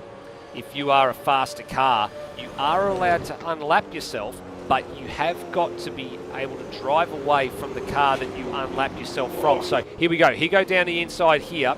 Lochner should just let him go at this point. So as you're saying, Higo should be able to walk away now. If Higo can't walk away, he has to fall back in line. That's correct. Let Darren back. Yeah, if he can't be demonstrated that he's driving away or that he's not holding Lochner up, he has to give the place back. And for Lochner, that's actually kind of crucial because the man behind him at the moment, oh, Higginson, and there's a bonnet missing and there's a tyre missing, and that looked to me like it might have belonged to Angus Brown, who is out of this race. So. Yep, and Melody Smith's out. And Melody Smith is out as well. So, yep, confirming we do have another retirement in this one. And it is for Angus Brown. We're about to show you what happened to him. Here he comes through the chicane. And yeah, no, that's not the line. No, that's not the line. And that's the wall. So that's why there was a tyre bouncing across the road. And that's why he is now officially out of business. Could be gutted with that. He was actually making some good lap times during the race. Yeah. Now, Higginson has somehow kept going here, and he's actually, so you can see here there's blue flags at the top of the screen, but he's not holding up Lochner at the moment, but he needs to continue to drive away. So his time last time around at 13.5 versus Lochner's 14, but that was because of the pass as well. I don't think Darren will probably be too fussed at the moment with Higo being out in front. Oh, Darren's just cut the chicane there as well, so he can't be seen to be gaining time as well. Meanwhile, I just noticed as well that Alex Kiddis has actually passed Ethan Knight in the last lap while we were looking at the replay as well. So there was a change of position there. There's also yellow flags down here. I wonder if someone's down the escape road or something's going on. Oh, it's Walsh. Oh. It's not Walsh, sorry. Miles across the road at the... surprised all those drivers. Oh, yeah, that would have caught... That's great awareness by those drivers going around there, but they had plenty of early warning that there was a car. They would have also had their track maps up. They would have seen the stationary vehicle that was sitting there. So not to be I guess, too concerned about Glenn. He's down the order. Oh, and Higginson cuts the chicane just ahead of these guys as well. But all kicking off at the moment. Now, importantly, where... Aaron's gone deep at the hairpin here. It's allowed Kyotis to really close off the gap there. There's going to be a lot of pressure coming into the chicane up here. Kidis has been a lot more aggressive through the chicane, so I suspect they'll close up quite a bit. And there was a track cut for Lachlan last time around as well, so we don't have a read on his lap time, but yeah, you're right, Alex did close that margin up quite substantially. Now, where's Damon McDonald? Because he's the one I'm sort of interested in at the moment, and the times that he is setting. He is currently 13th, and his last lap was an 11.7, which is miles quicker than anybody else out in front, except for Luke Speck sitting in 5th. Now, Speck was on the hard tyre when he qualified, and we were looking at him thinking he pulled a master stroke. Here he is coming into the final complex of corners, and we thought that he might have pulled a master stroke by qualifying the way that he did. And at the moment, he sits about 10 seconds or so, or roughly 10 seconds off the lead of this race. And we are expecting the drivers in front are going to have to be very, very cautious with their soft tyres if they want to try and last this distance. So this might not play out in their favour. Yeah, the first few laps, Speck really struggled to get those tyres up to temp, and he's lost quite a few spots, but now he's been able to make them back up. He's very consistent, and he's lapping pretty much the same time as the guys in front who now most likely need to hit unless there's a safety car. That's right. So the guys ahead, keeping an eye on them because a couple of them are starting to come together pretty closely, and there's a bit of traffic for them as well as they're trying to pick their way through the field. Now there's a few runners I think that have taken the liberties of pitting. I'm seeing in the back of my shot as well to go back to this battle for third. That Rhodey has just been lapped. Ethan Knight's now got to pass him as well, so it's not too far away from happening. But I wonder if Rhodey's actually been into the pits or not, because he is actually already one lap down to the race leader. What times is he doing? He's doing 16s and 17s, so he's not slow. He's slow relative to the leader's pace by a handful of seconds, but whether he's actually been already stopped or whether he's on a hard tyre strat, looks like he's on a hard tyre strat, and he's just being cautious, I think, here, and trying to get to the finish line, maybe hoping that the drivers around have still got to stop again. Knight unfortunately had some lap traffic there. One thing I'll note is the soft tyre can theoretically make the race. There's been a few simulated runs of people pushing the soft tyre and you're still able to get about 22 laps. If you're not pushing, you may actually get the whole race through. So if the guys up front are able to manage the soft tyre, it could still work well. A little bit of trouble for the race leader here, some traffic. Miles getting out of the way there at precisely the same corner that he spun out. And Kiddis has now moved ahead of Lockman on this lap as well. So Kiddis up to second place overall. He'll start to emerge in the back of shot fairly soon. There he is, and Lockman right behind him. Hugo's been able to get a nice gap there, so he's able to circulate and just make sure he's focused on his lap times. Yep, so he's managed to move ahead of Lockman here as well. There goes Hugo, lap traffic. There's second and third on the road. Then there's Miles, there's Knight. And then we wait for Luke Speck, who's right there. Kai Jones in sixth. A few other drivers to keep in mind. Murrell and Cam, both running hard tyres, both in the top 10. They are. You're actually absolutely right. So Cam Rutledge coming past the pits now. There's Matt Cecil. There's your Super 3 runner into the pit lane. So that will be interesting. So he's come out of what was, I think, 8th place because Murrell's gone through. So too Smith. So too Rutledge and now Palfrey. What are the other Super 3 runners going to do? That will be the interesting bit for me. So Cecil was on the soft tyre. Luke Yeager has gone through to assume the lead in Super 3, and he's on the hard tyre. So there goes possibly a class victory for Cecil. Really good driving from Yeager there. Yeah, very nice driving. Keep those hards alive for him. So he's gone through to 13th. McDonald has gone through to 14th. So too Kerrison up to 15th. So that should podium sitters in Super 3. Then you've got Callaghan. Huge for Kerrison. Yeah, huge. 10 massive spots. Big gain for him. Callaghan in 16th, and then Cecil, who's come out behind Higginson, who's two Nice laps fresh down tyres, on nice fresh tyres, exactly, and behind the race leader. So now this is important for Cecil because he's now officially a lap down. Now, if by some miracle you've got Mitchell Allison will run to the flag here, Cecil is trapped a lap down, so he's actually got kind of no hope of getting back to the rear of Jaeger, Cracker and Kerrison to really threaten here. He's got to get past a fast race leader. He'll be trapped a lap down. He will be a lap short. He will run out of laps unless the guys ahead of him decide they need to pit. Also note that Smith, who took a real tumble early on in the race, has now fought back up to 7th. I believe he's on the hard tyre as well. He is. He was one of the ones that we were very interested in how he was going to perform. But yes, that opening couple of laps for him didn't go according to plan. And he's now settled back into a rhythm, moved himself back up to 7th. Now remember, where you finish this race is where you start the next one. So your finishing position is very important. Oh, Cracker in a wall. Cracker in a wall at the hairpin and had to get reverse. And as just very dangerous reverse too. Very dangerous reverse there. So Spec's gotten through easily. Spec got through rather easily too. So what happened to the man who was sitting in 2nd place? Came out of the hairpin. He was fine up until this point, and Just locked it. run wide on his own. And then that's actually a little bit lazy. And then he rolled back, was waiting for the guys to go past. A quick bit of reverse and then moving forward. So Ethan Knight was lucky there. very lucky there indeed. So that means for Cracker, that unfortunately tumbles him down to 17th. And there it is. There's the safety car. It has happened. No. It has happened, and it's for Damon McDonald by the looks of things. So Really? he's tumbling down the order like a stone at the moment, so we need to go and find him and figure out what's happened. But this is going to trigger all sorts of chaos.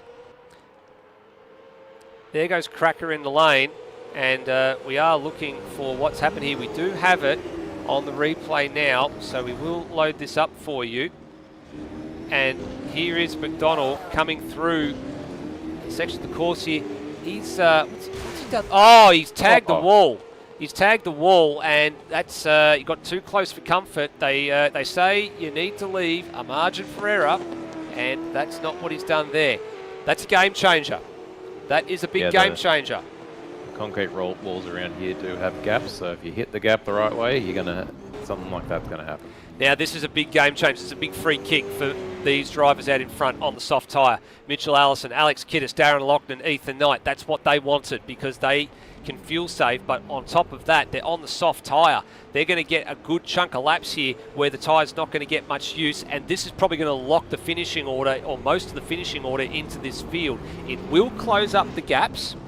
There are a few drivers, I think, that are looking at this wondering what they're going to do. Matt Cecil has the lucky dog. He's got his lap back, so he's going to get back onto the train here. He's going to get onto the back of Darryl Callaghan, which means he'll be behind Kerrison and Jaeger. He'll be third outright in Super 3.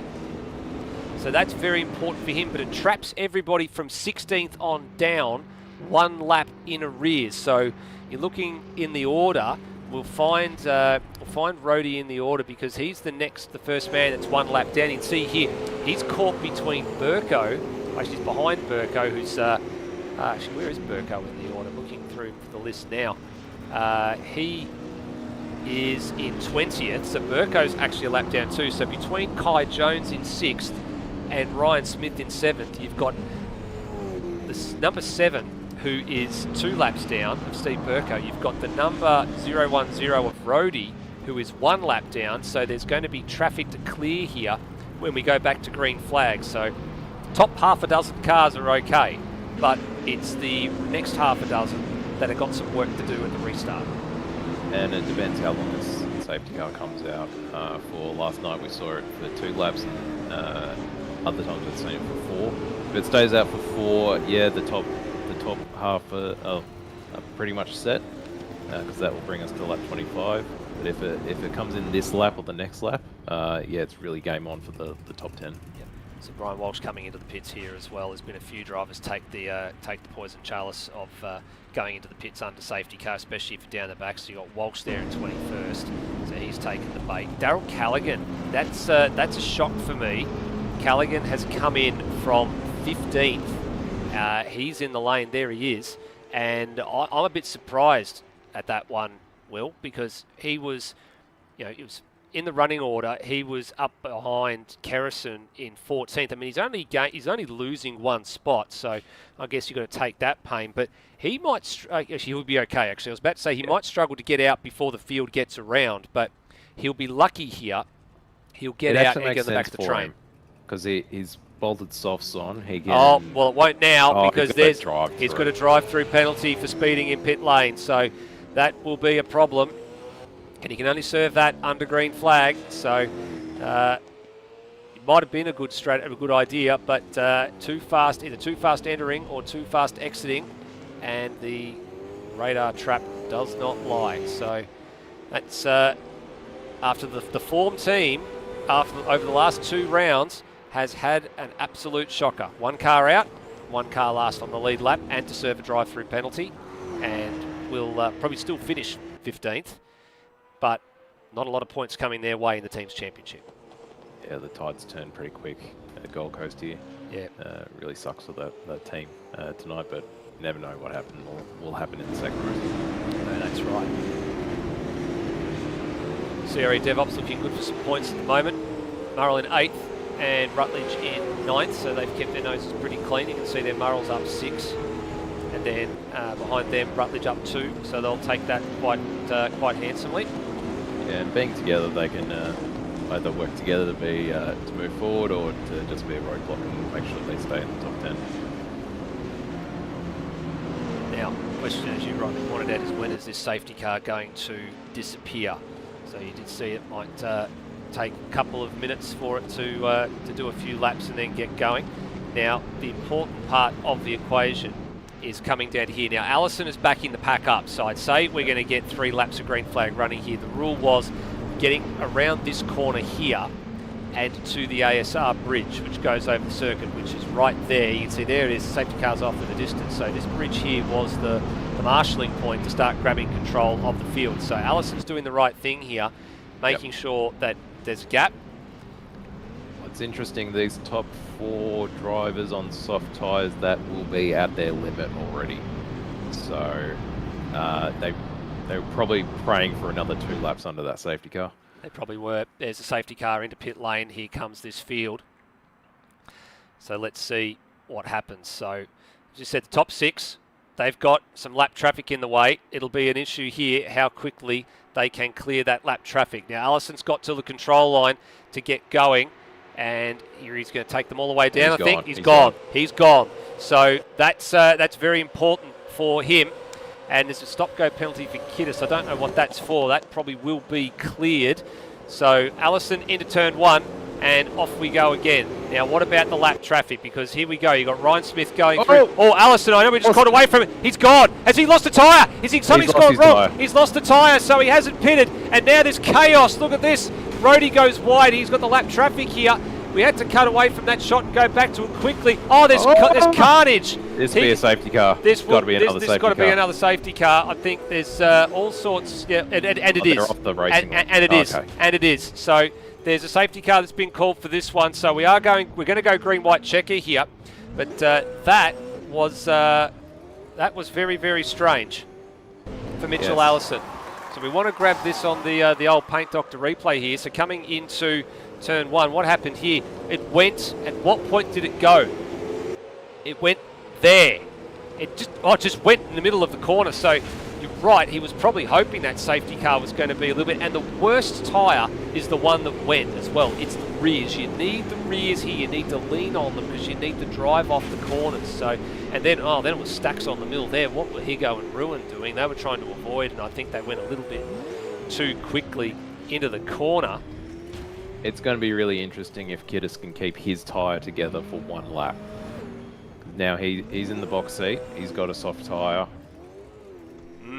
But the important thing is we possibly are going to head into overtime territory as well, and Allison's struggling to get that car back. He's had a further spin down the back straight as well. So I can see what he wants to do. The rear tyre is the worst to go. He's retired, so he's done. So there's actually more damage on that car than first thought. So what a shame. Burko unlapping himself. Yep, Burko's got the lucky dog, so he goes through. Wow, twist of fate. We did say the safety car probability at this place is high. It does come out, and for Alex Kiddis, we've actually got to remove the stop-go penalty for him there as well, because he was in correct position, so we will take that off him. The drive-through penalty for Daryl Callaghan still stands, but he's actually retired as well, so I'm not sure what's going on there. So they're dropping like flies at the moment. So 6 retirements in this race. And if you look at Cecil, he's now back onto the tail of Kerrison, so he can still get that Super 3 win. Yeah, there he is there. So he's on the tail of Kerrison, and then Luke Yeager in 11th is the car that is leading Super 3 at the moment. So take a bit of stock as to what's going on there, and wow, there's a little bit to digest in this one. Yeah, this last lap is going to be quite wild. We've got the top 3 on tyres that we've already seen may not last one more lap. It's Spec on a hard tyre that will last, but will be slower. That's right. I just want to take there's a reminder that a few people need to be reminded of, that the typing in the text chat is in the game is forbidden, and there's a few drivers that are going to be falling foul of that one in the next few minutes. But those drivers are out already as well, so the DNFs will actually be upgraded to DQs, which is a bit of a no-no. Actually, one of the drivers is still on track, so he'll be kicking himself that he's done that. Yeah, they're just looking there on Bianca and a couple of others here, so we'll be having a look at that one and seeing how that looks. All right, so taking stock of the running order. We are now officially into overtime. We are on lap 26 of 26, which means we at least will get one more lap regardless of what happens. So have drivers got enough fuel? Have drivers got enough tyres? That's the important thing. Alex Kiddis on the hunt for a race win here. Darren Loughnane on the hunt for a race win. Ethan Knight and Luke Speck. Speck was the one that we were looking at thinking that he might have been in the box seat had these guys had to come in. Oh, safety car getting a bit frisky with the inside wall there. Wasn't expecting to see that happen. Yeah, I'm still putting my money on Speck. I don't think these top guys will have a tyre that can last that last lap. I don't think so either. I'm a little bit sort of concerned here, and sort of just wondering again when the safety car is going to go in. We'll hopefully get an idea if it goes around again this time around, but I was expecting to see Kidder starting to back the field up by now. Actually, they are. Actually, I wouldn't be surprised to see it in this lap. No, it's in this lap now. That's a breach of the safety car procedure. They had to back them up. Now Kiddis is actually ahead of the car he should be following, and that's a problem. That's a problem for the field. So there will be post-race penalties here. But here we go. Loughnane, who followed him, is going to go through and take the lead of this race. There's going to be a bit of wrath to figure out after this one's over. That's the second time from a safety car situation that Kiddis has done that. All of those guys went, Spec did not. That's right. So that's going to be there will be consequences out of this. You can see there's penalties being issued. There will be things. Oh, there goes Kiddis' tyre. His tyre's gone as well. So that's another problem. Then you got Knight's gone through to second place there. Here they all come. Speck, and behind him is Jones, and then Smith all got through. Kiddis is gone. His tyre's completely gone. Halfway through the chicane, he is out of business.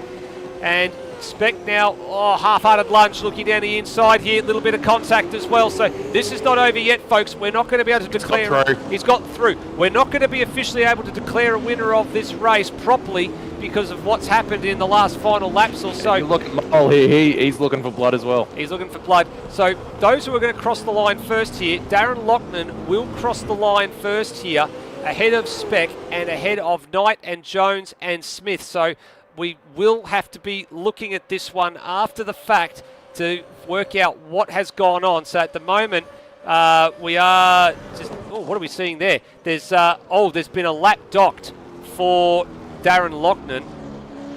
Now I'm wondering, I think that may have been again because drivers were ahead of the cars they should be following. So officially, as it sits right now, based on what we're seeing on our timing monitor, Luke Speck is officially, according to the game, the winner, because those that went too early were ahead of the safety car at the restart, therefore have been docked a lap.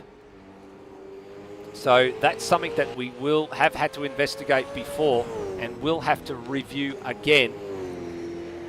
So Speck at the moment as it sits, and this will be the starting order. This will be, unfortunately for those drivers that were that jumped the gun, this is going to be the starting order for the next race. Kidder still hasn't made it back around, so he's yet to finish the race and get points. He's trying to crawl that one back. Speck first.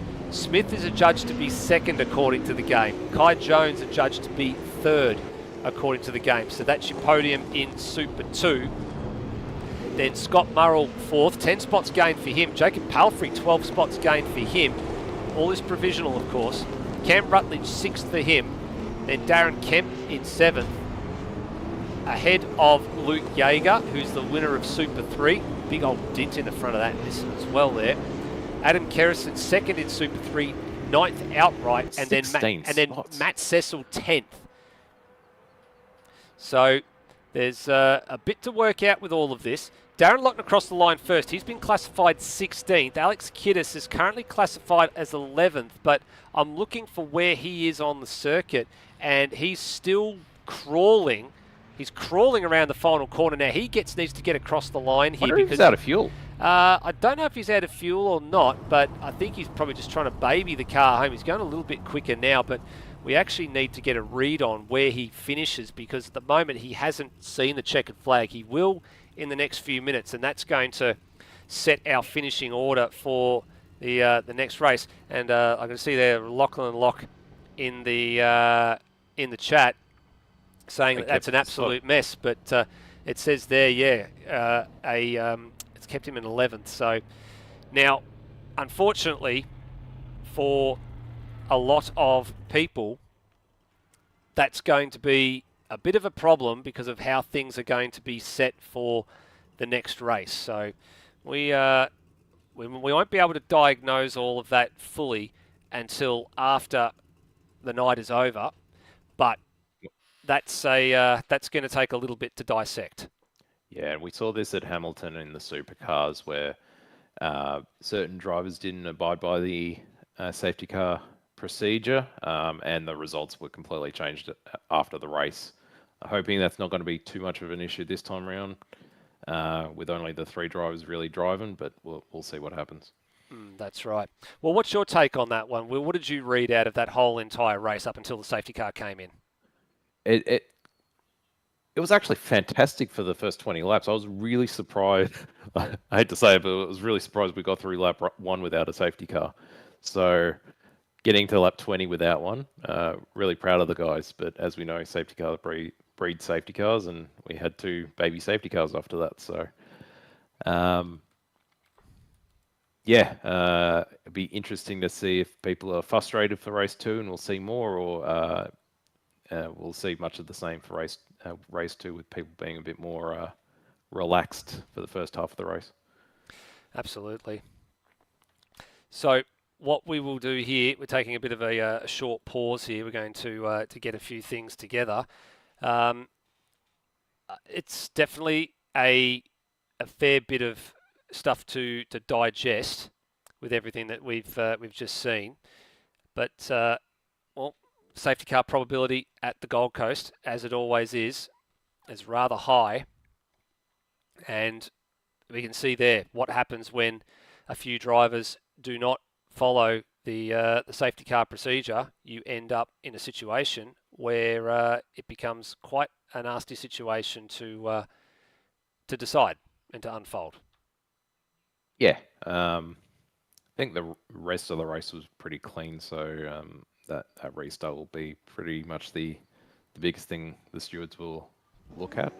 But we also have precedents already this year for that sort of stuff. And everyone saw that race and what happened as a result. And two of the drivers in that top 10, that top pack were in that race. So honestly, probably should have known better. That's right. All right. Well, we're going to have to just to dissect a couple of things here, and what we might do is we'll take a little bit of a. I guess we'll probably take a little bit of a short break. I think is probably all we can do at this point in time. There are a few things that drivers are going to have to do in between now and then. So we're going to go and sort out a couple of small things. We're just going to put up the a little holding screen here just for the moment while we go and sort those out. But we will be back in a handful of minutes. Don't go anywhere.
Welcome back, everybody. You are watching the 8th round of the ASR Development Series for season 2024. We have just jumped into a warm-up session for race number 2 this evening. Already, Will, a bit of conjecture around what has just transpired in that last race, because there's a few people in there that were looking at it. They were a little bit confused with a few things that were going on, and a few drivers, more importantly, that thought that they could have possibly got their laps back under safety car, but they potentially weren't entitled to. Yeah, it's looks like we got through 80% of that race, and there's been a few brain farts in that last safety car.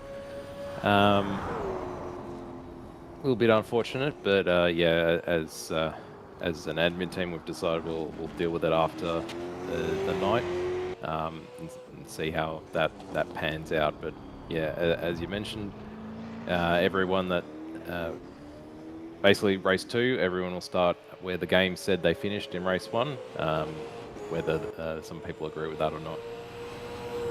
Yeah, the difficult thing from our point of view is, yes, people, there were people that crossed the road on the road at certain points in time. The game has classified different people in different spots depending on certain things that were issued. So unfortunately, it's too difficult for the team to be able to go back and retrospectively work out who finished where and on the road in such a short space of time and set the grid appropriately, because it would be unfair to move one person based on what we knew happened and then other people unfortunately miss out. What is likely to happen though is after the race, I'm assuming there will be quite a lot of people who are going to be moved up or down the grid as a result of what's just happened, and there will be probably a few penalties and stuff handed out, and look, there's a handful that I think are going to be ruining what they have done, because they've committed some cardinal sins. We saw clearly there were a few drivers there under the safety car that didn't follow the procedure. We were following it pretty closely on the broadcast at the very end of that final lap under safety car. We could see the safety car dive for the pit lane, and the drivers were too close, and there was 3 of them that actually were way too close to the safety car and jumped a little bit, and as a result, the game has thrown a hissy fit and said that those drivers were in a problematic position, and they've been docked some laps. So it's hard to go back and just figure it all out. It's best dealt with as an after the fact.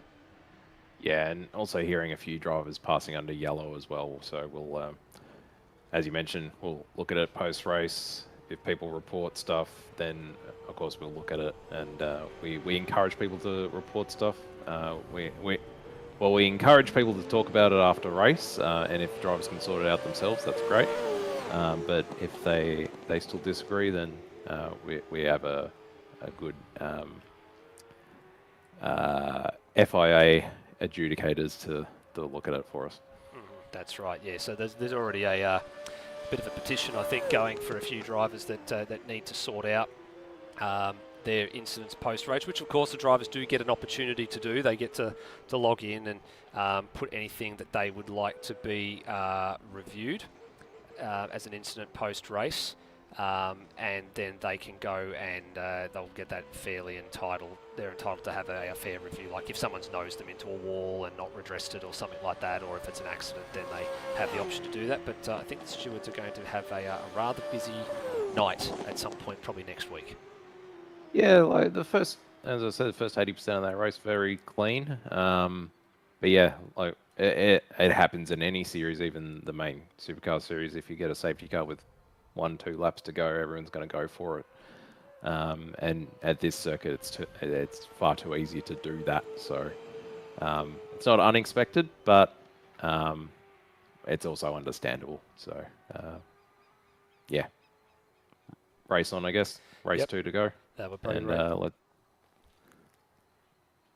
That's exactly right. Yeah. Move on to race number 2, and we will see what happens. So we are not too far away from that exact situation. So let's put race number 1 behind us, and we move on to race number 2.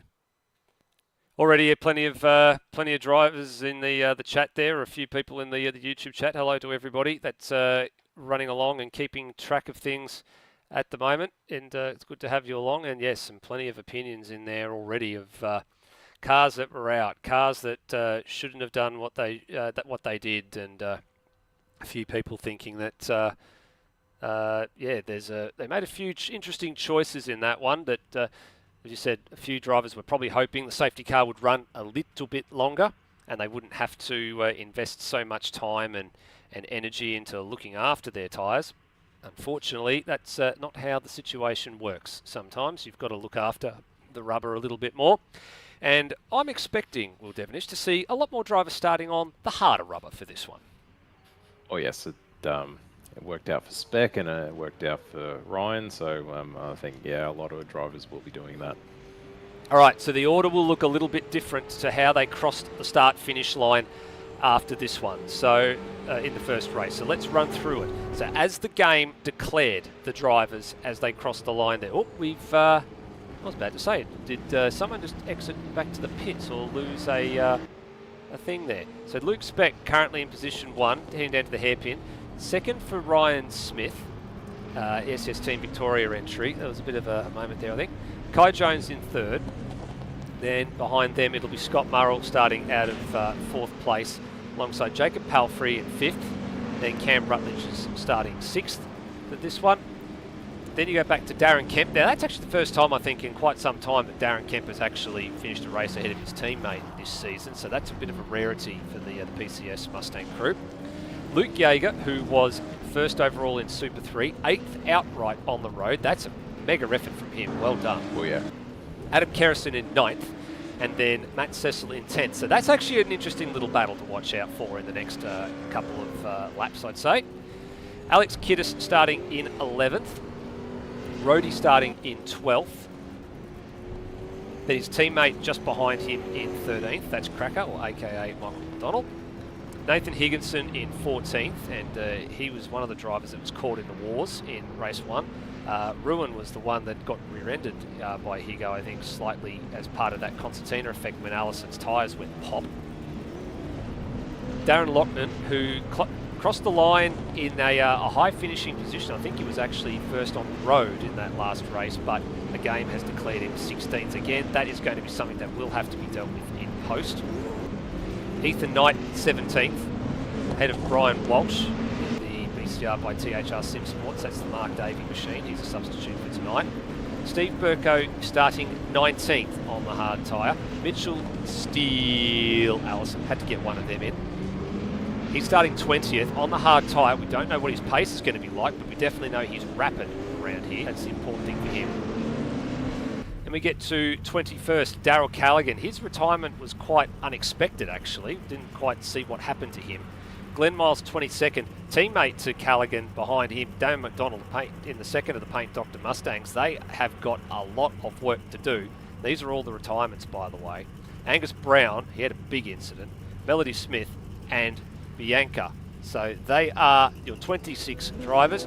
We have formed up pretty quickly, so it's a much better form up for race number 2. This is race 18 of the series, and away we go. Great start by Spec there. Yeah, actually got a little bit of wheel spin in the second phase of the start. That's allowed the Ryan Smith machine to get alongside and down into turn 1. Super Committee, but he's cut the chicane. He can't do that. You cannot gain an advantage like that. So he's gone and gained a huge advantage after that. So he should, in theory, be having to cough up that position. He was slightly ahead, but he has gained time through the chicane. That's a no-no. Yep. He'll want to back up quite a bit to make sure he can get that spot back. Murrell's made up one spot. Really good start by him. Yep, certainly is. A good start from Murrell. He's moved ahead of Jacob Palfrey. There's a few drivers in the back of the shot there cutting the chicanes. And you said there, Murrell up to third. There he is. Good job by him. Heading down now, down Breaker Street into the into Sazler Avenue. Second race in a row. Nice clean first lap by everyone. Really proud of them. Yeah, very, very good start. This is what we saw at the beginning of the race. So they learned a lot of their situational driving has done wonders for them on the opening laps of a lot of races this year. It's become quite nice to watch. It's the back half of the races that start to become a little bit challenging. And I did want to give, there was a big shout out I do want to give to everybody in the Development Series crew, because there was only one incident emanating from Sydney Motorsport Park last time out, which was absolutely fantastic to see. And I don't know where we were sort of getting a little bit worried that there might have been a fair old amount of incidents to come through, because a lot of stuff usually we deal with sight unseen. But no, to be honest with them, they all did a very good job, and they deserve the pat on the back for it. Yeah, all the incidents seem to migrate to supercars bodily for that round. Yeah, unfortunately, there'll be more to follow on that next week. There's a few drivers cutting chicanes again here. Higginson actually gained a spot by virtue of some of the drivers that had to shortcut the chicane. Matt Cecil had to back out of it as well, so he's lost a further spot to Kyrgyzstan. He just tagged the wall too. So, and was that Ethan Knight, I think, back there potentially? He was in the wall. Perhaps as well. No. There's a big old log jam here. Yeah, it might have been Ethan Knight. Oh, look. Late lunge up the inside. That's teammates on teammates going there into turn 13.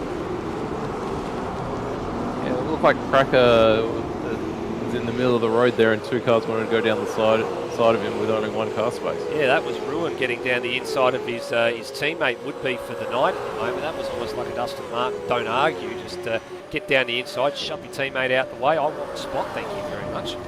Yeah. So he moves on to position 18 and through the opening bit of the cut. Can we go? Oh, another cut there. Yeah, plenty of drivers cutting the chicanes early on here. I'm a bit surprised that I think a lot of drivers have just sort of looked at what the result of race number 1 was, and they've just gone into full send mode, which is a very interesting situation here.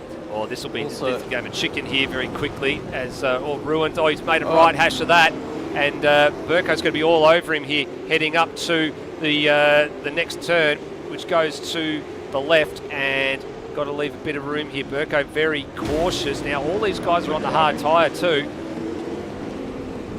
One thing to keep in mind, the game will see this as a new day, so the grip levels will be slightly different, which might be why these guys are sliding, getting a lot of track cuts for them. Yeah, I think so. And also the hard tyre too is an issue. Now I've just noticed ruins on the soft tyre as well, so he's actually got grip, importantly, compared to these other drivers around him. He's only in his second race, and his second round, sorry, I should say.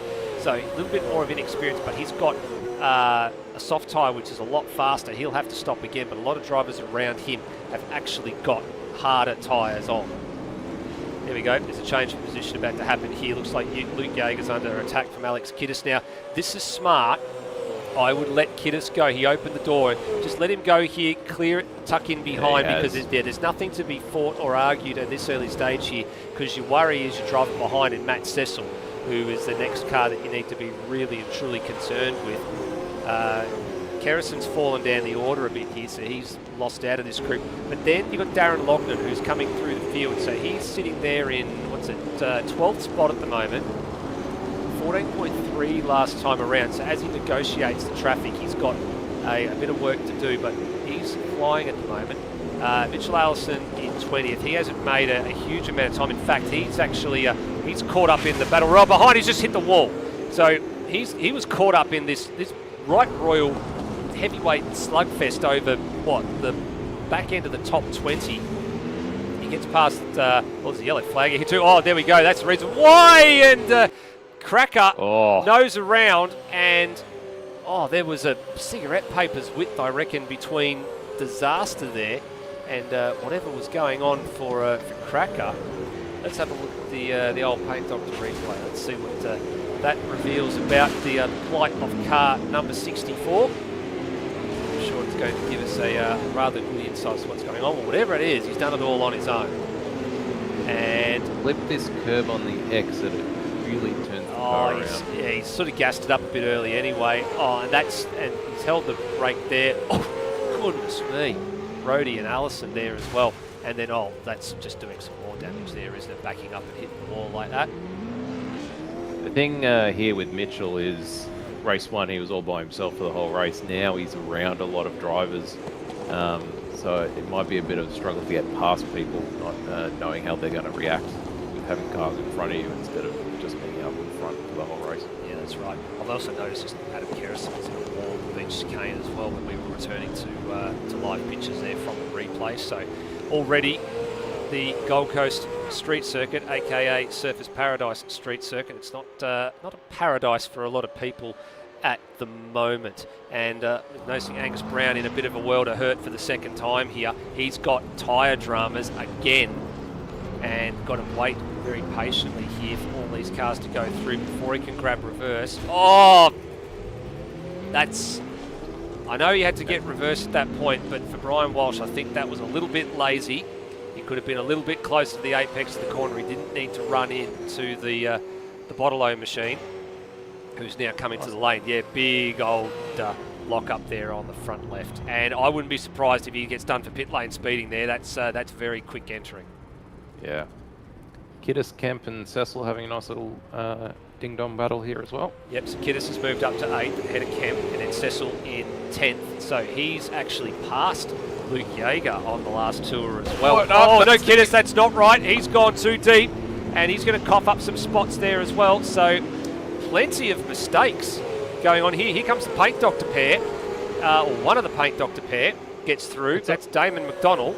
And it's all the guys that were on soft tyres first race. Now they're on hards. They're struggling. It acts a bit differently. Yeah, they're struggling. They're picking the soft tyre braking markers. That's the problem. They're not pairing their markers back a couple of, maybe 10, 20, 30 metres so they can actually stop the car. They're doing full send at soft tyre braking points, which doesn't work. Yeah, and the hard tyre just doesn't grip when you turn like the soft tyre does. So the car doesn't lurch like you would want it to. It slides a bit more. It certainly is sliding a fair old way here. We're watching McDonald, who's chasing the number 31 of Lochnan. So Callaghan, his teammates, now moved into the 10. So there he is there. He's caught up behind Kemp and Cecil. Now Kemp's just letting Cecil go, which is rather surprising. I just want to check out for me what tyre Matt Cecil is on there, Luke, because that's a little bit curious that Kemp would give up something like that so easily. Get a good read on it. Let's see if we can get our trackside pictures here. Let's see if we can get it from here. We'll probably, soft, I think. Yeah, it might be a soft tyre. So let's see what he does going into the checker. Oh, Kemp, whoa! So close to drilling the back of the Napa Autosport car. Higginson stricken. He's had a problem somewhere and got to get out of Dodge. He's killed the tyre or an upright. Yeah, he's done something there. Actually, Cecil on the hard tyre. So we just saw that was something so close. Where's Higginson in all of this? He was 11th on the road. I want to get a bit of a look at what he's done there. Yeah, just looking on the other replay, he's actually just gone a bit too hot into turn number 1 and then clipped the tyre barrier on the wall on the other side there. And yeah, he's got I've actually got him here, yeah, big lock up front left. So that's the second tyre problem for Higginson in the 2 races. So he'll be in this one. Now for him, it's a front that's gone, so the car won't turn. But unlike the other drivers where the tyre, that's going to be a penalty. That's unsafe driving. That's going to be a penalty. You're driving with a damaged race car. Your onus is to get off the line and let all the drivers around you get into the lane, and that's unfortunately hampered Luke Yeager there. No, that was Luke Yeager in the Nissan. Yeah, that's not good. So Higginson, he's got to remember too, he's a substitute for the night as well. So I mean, yes, he'd get any penalties that come along with that, but you've got to remember too, you're in a team car, you are disadvantaging the team by doing that when the real driver returns very, very soon. Now Kiddis has been in the lane after his skirmish with the tyres as well. He's just come out there behind McDonald, who's had his own fair share of problems. Kiddis has actually come out with Softs. a lot of air. He's on softs, but he's pretty much by himself, and this is a really good opportunity just to nail out some laps, get nice consistency, learn the car. It's his first year in the car. you sort of take the opportunity as it comes to you. You might not be going for a great race result, but you take that opportunity just to win the car. No, that's right.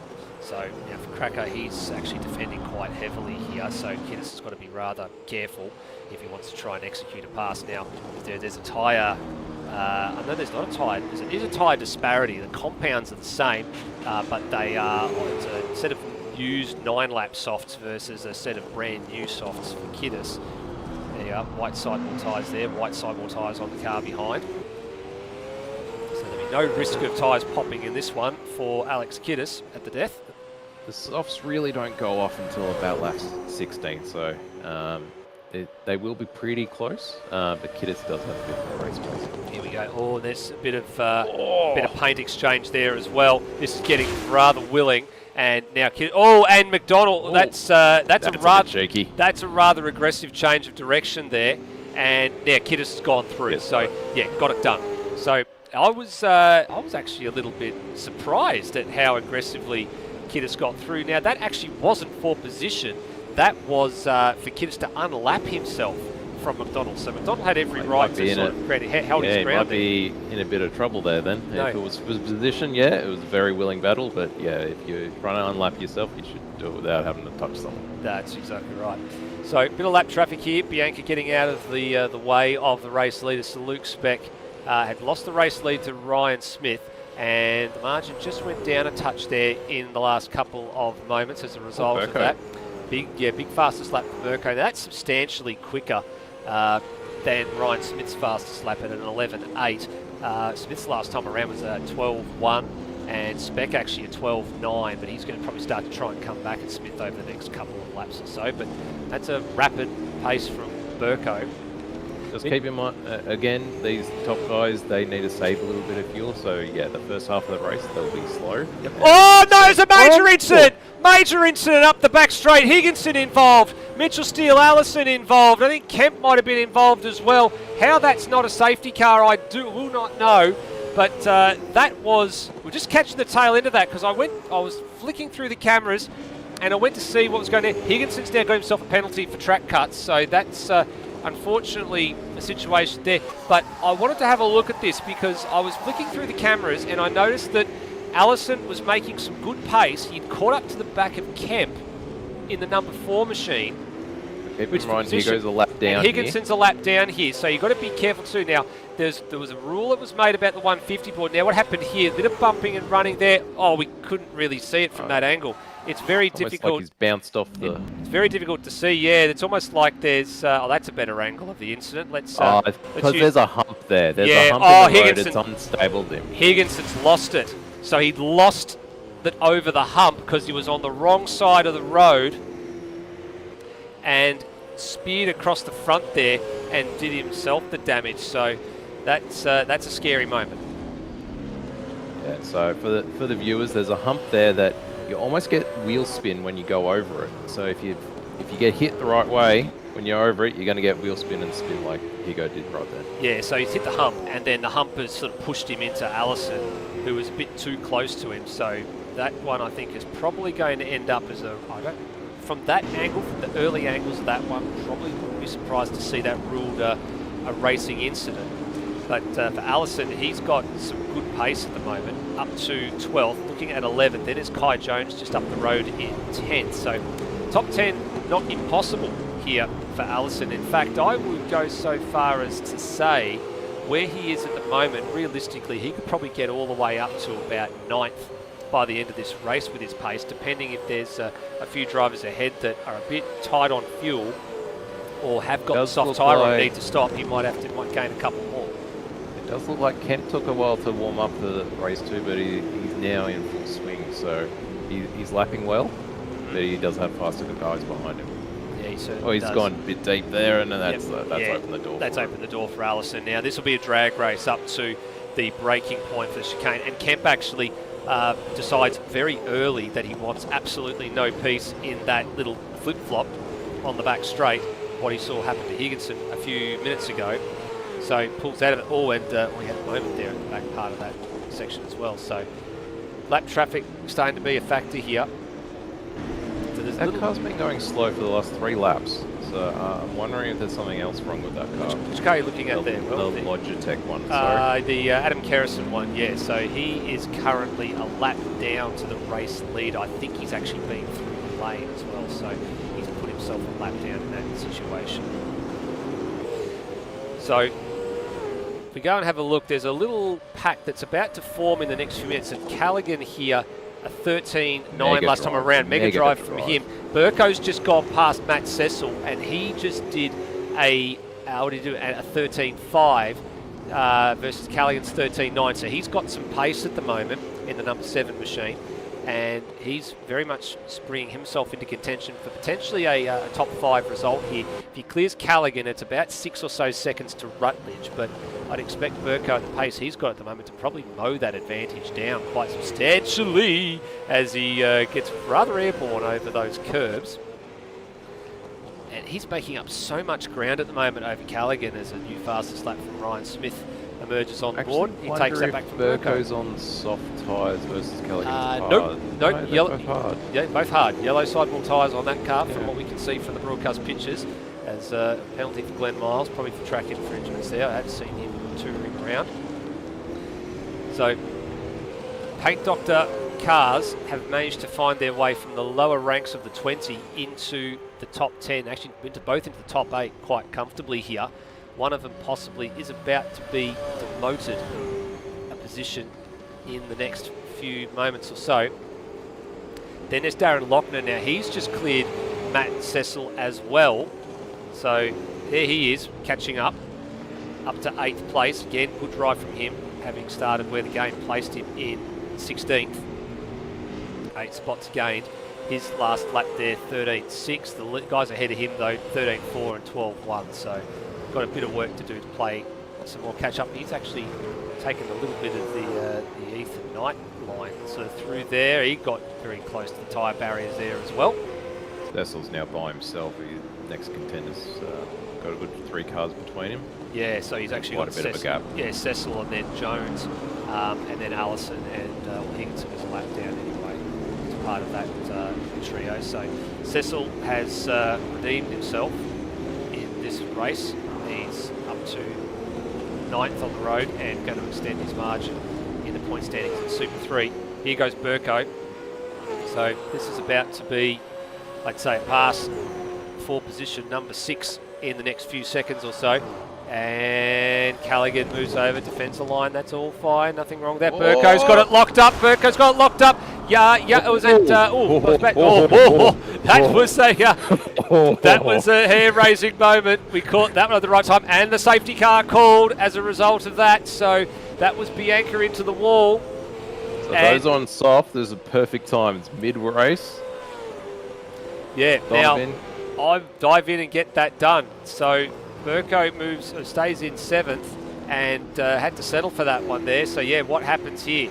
Let's go to the head of the queue. So Smith has got the safety car. Now there's lap traffic as well. Now this is going to be rather critical. The likes of Murrell, Pelfrey, Rutledge, they'll be kicking, they'll be screaming right now. They had 10-second gap between everyone. And it's gone. Yeah. And it's gone. That's the important thing there. It's gone. So now Rhodey's first car 1 lap down. He might actually get a lucky dog here. Now Damon McDonnell is going to be told to pass the safety car here because he is a lap down between the leader and the safety car. So that is the rule.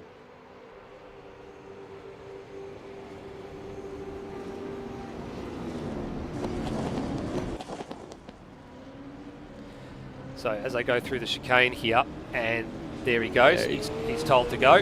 So that's the rule. And that actually clears the situation. So the ASR rule for a long period of time there is the lap traffic between the safety car and the effective race and the leader of the race must be cleared. So the safety car picks up the race leader at all times. If you are lap traffic behind the leader, unless you get the lucky dog, you are not permitted to pass. So it's a random thing, whether or not the game decides it wants to hand it out or not. It is not a given.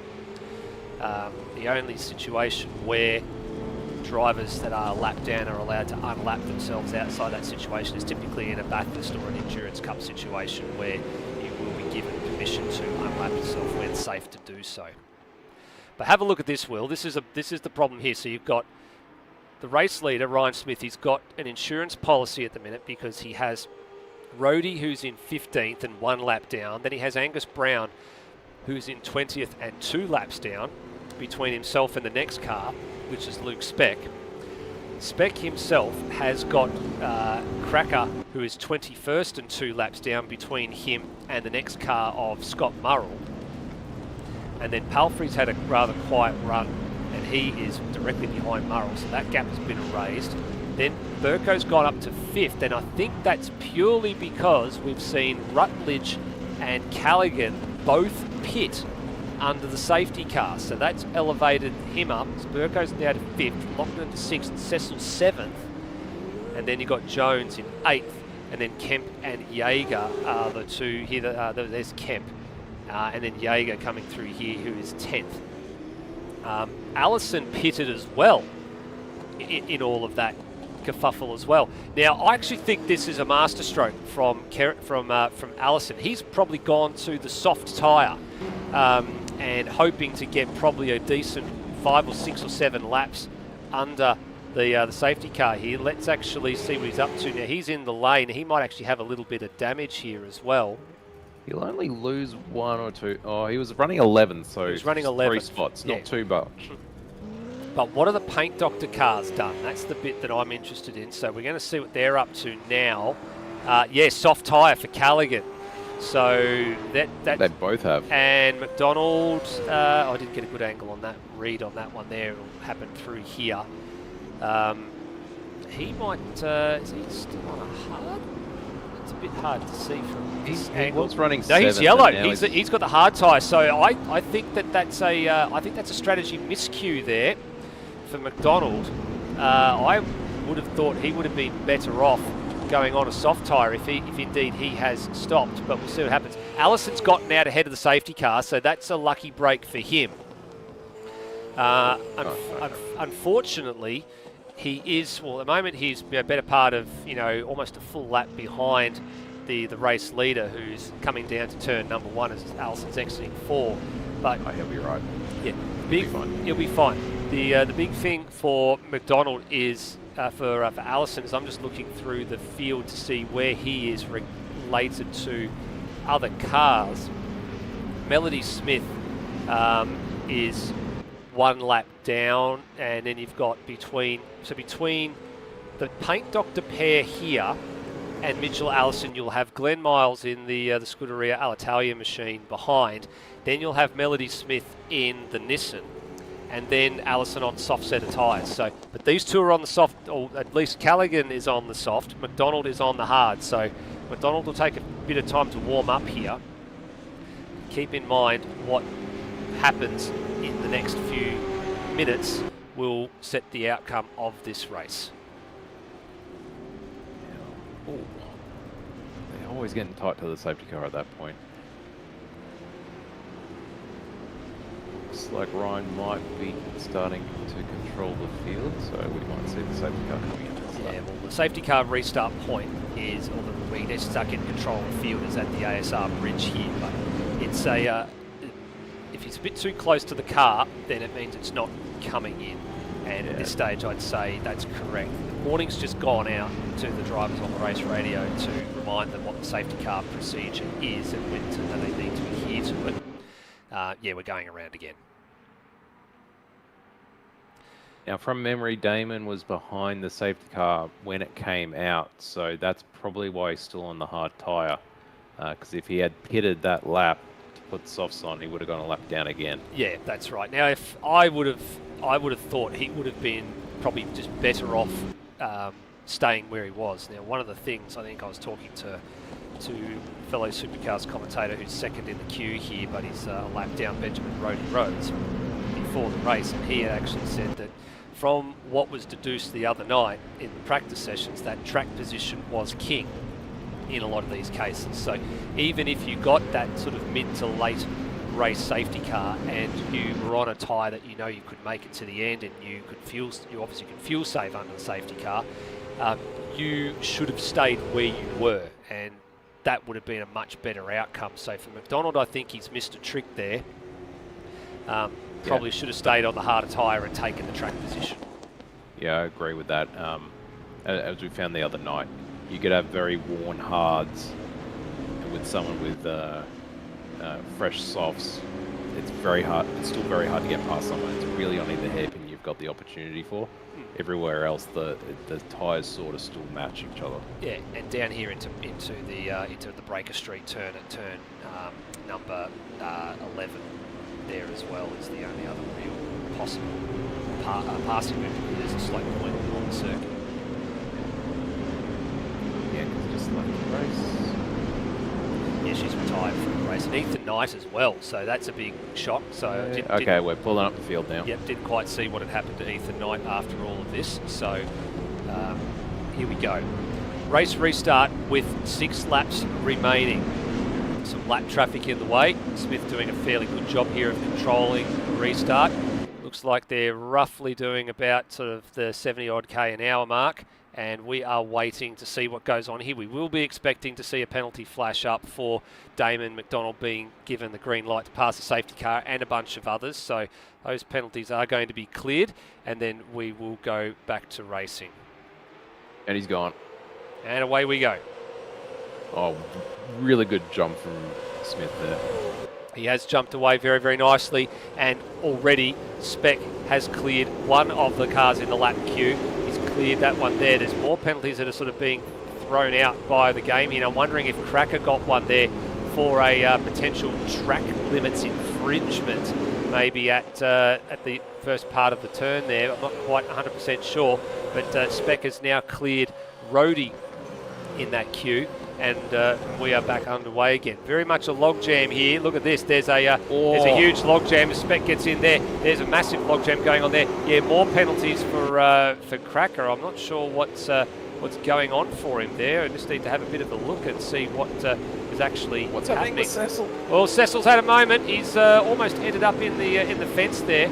Actually, I can see Cracker got a track limits violation at the first part of the course, and then he got another track limits violation by having to bail out fast enough. So those penalties, unfortunately for him, are legitimate.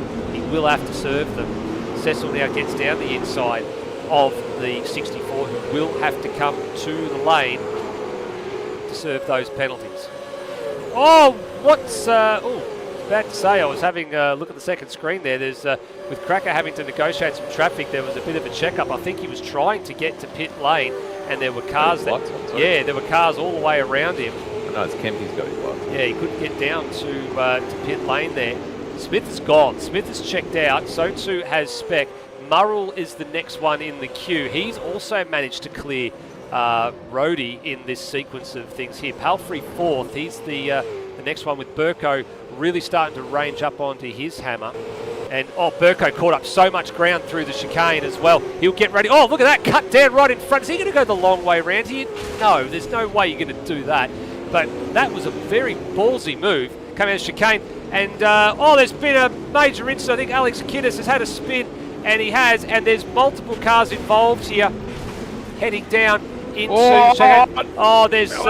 Yep, so they've all sorts of things here, and the safety car called again. So possibly we're going into an overtime situation again, and I'm not sure what that one was all about. We will find out now from the Paint Doctor replay what exactly happened there. So through the chicane, Kiddis, and out of the chicane, and I'm not sure if he got a nose from Higo or something. He got to the back of Ruin. Oh, and then his tyre, actually I think his tyre's gone again. Oh, and then it stacks on the mill. Oh dear. Stacks on the mill, Rutledge caught out, a couple of the other cars caught out, and they were innocent victims and all of that. And then good evasive action by Walsh and by Melody Smith. That's a little bit dangerous there for Alex Kiddis with the rejoin there, but that's a difficult one to read. It'd be interesting to see if the yellow flag was out. Some cars were piling in pretty quick then. Yep. So another tyre goes pop, if you're a fan of Brian May and Queen, I'm sure you're going to start playing another one, Bites the Dust, after this, because there's been spins, spins, and more spins throughout tonight. And I spin it like a record, baby, right round, I think, is what I'll be doing after this one. Well, what does that do in all of this situation? Well, have a look at this. This is, so top half a dozen cars there now do not have any lap traffic between them as we head potentially into an overtime situation. Then the next... Burko, big mover and shaker of this race, and the same with Darren. Yeah, so they've really cut their way through the field, haven't they? Yeah, they've made up tons of spots, and I think Pelfrey's made up 2 or 3. Scott was able to jump on at the start, and he's really held his own there. Yeah, now it's really time that I think Smith will be really under pressure for the first time in this race. Yeah. If Luke can manage this restart, it'll be a cracker finish. Yeah, it will be a cracker finish. So now the important thing is they're all on the same worn rubber. They've all got the same situation there or thereabouts with what they've got to deal with here. Now for those playing along at home, if you were interested in having a look at what the racing situation is in terms of race wins and things for the development series, for how things have been tracking this season, well, let's go and actually have a look at some of that. We'll get you some information. So overall, when we get to race wins, the man who leads the way at the moment is Anthony Green. So he's got 5 wins on the season to Brandon Dostal's 1. Yet somehow Dostal was leading the championship coming into tonight. Yet 2 for Luke Speck, so he's actually on the hunt for his 3rd. And then the other race wins, you've got Ryan Smith has got a pair. He was actually a winner in Sydney. He had a 2nd and a 1st in Sydney. And starting up the front this time around for this race, he might be about to add another one of those to his victory. He's actually got 2 firsts and 3 seconds on the season. And then McGillivray and Damon McDonnell and Darryl Callaghan, the other ones that have the wins in terms of races this year. So for Smith, this would be looking for win number 3 for him for the season. Same for Luke Speck. Murrell hasn't had one this year, and he has missed quite a lot of rounds. So he might be just inclined to give it a little bit more in this last stanza. Maybe put the pressure on the top 2, see if they can trip over each other a little bit. Maybe make life a little bit interesting. Murrell's best finish, I think, was 2nd at Hidden Valley, the 2nd race. I was going to say Ryan's really matured the last few rounds. He was a bit wild at the start of the year, but the last few rounds he's really settled down and really noticed it at Sydney Motorsport Park. His racing's been fantastic. That's it. All right, so we are now on lap 25 and wait to see what happens if the safety car goes in this lap. Now, I don't think fuel is going to be a problem from here because we had the same situation in the previous race where drivers were able to make it on fuel. It was tyres that were the limiting problem. Yeah, as long as you've had one safety car, you'll be able to get through really easy with fuel. So some of the battles to keep an eye on, that lead group of 6 cars that's there. So top 3 will be the ones of interest. Whether Burko can clear Palfrey and whether Lockman can go with him is another battle to be interested in. As we look a bit further down the order, Mitchell Allison, so he's there and he's got Michael McDonald, Cracker in between him and Kai Jones. So this is where his Christmases have come at once here. These safety cars have really closed the field up for him. He can be in a position to pounce potentially on Kai Jones. I'd say Cecil's probably a bridge too far at the moment. If he can clear Cracker fast enough, then he will be able to maybe have a shot at Jones, maybe in the latter half of the lap.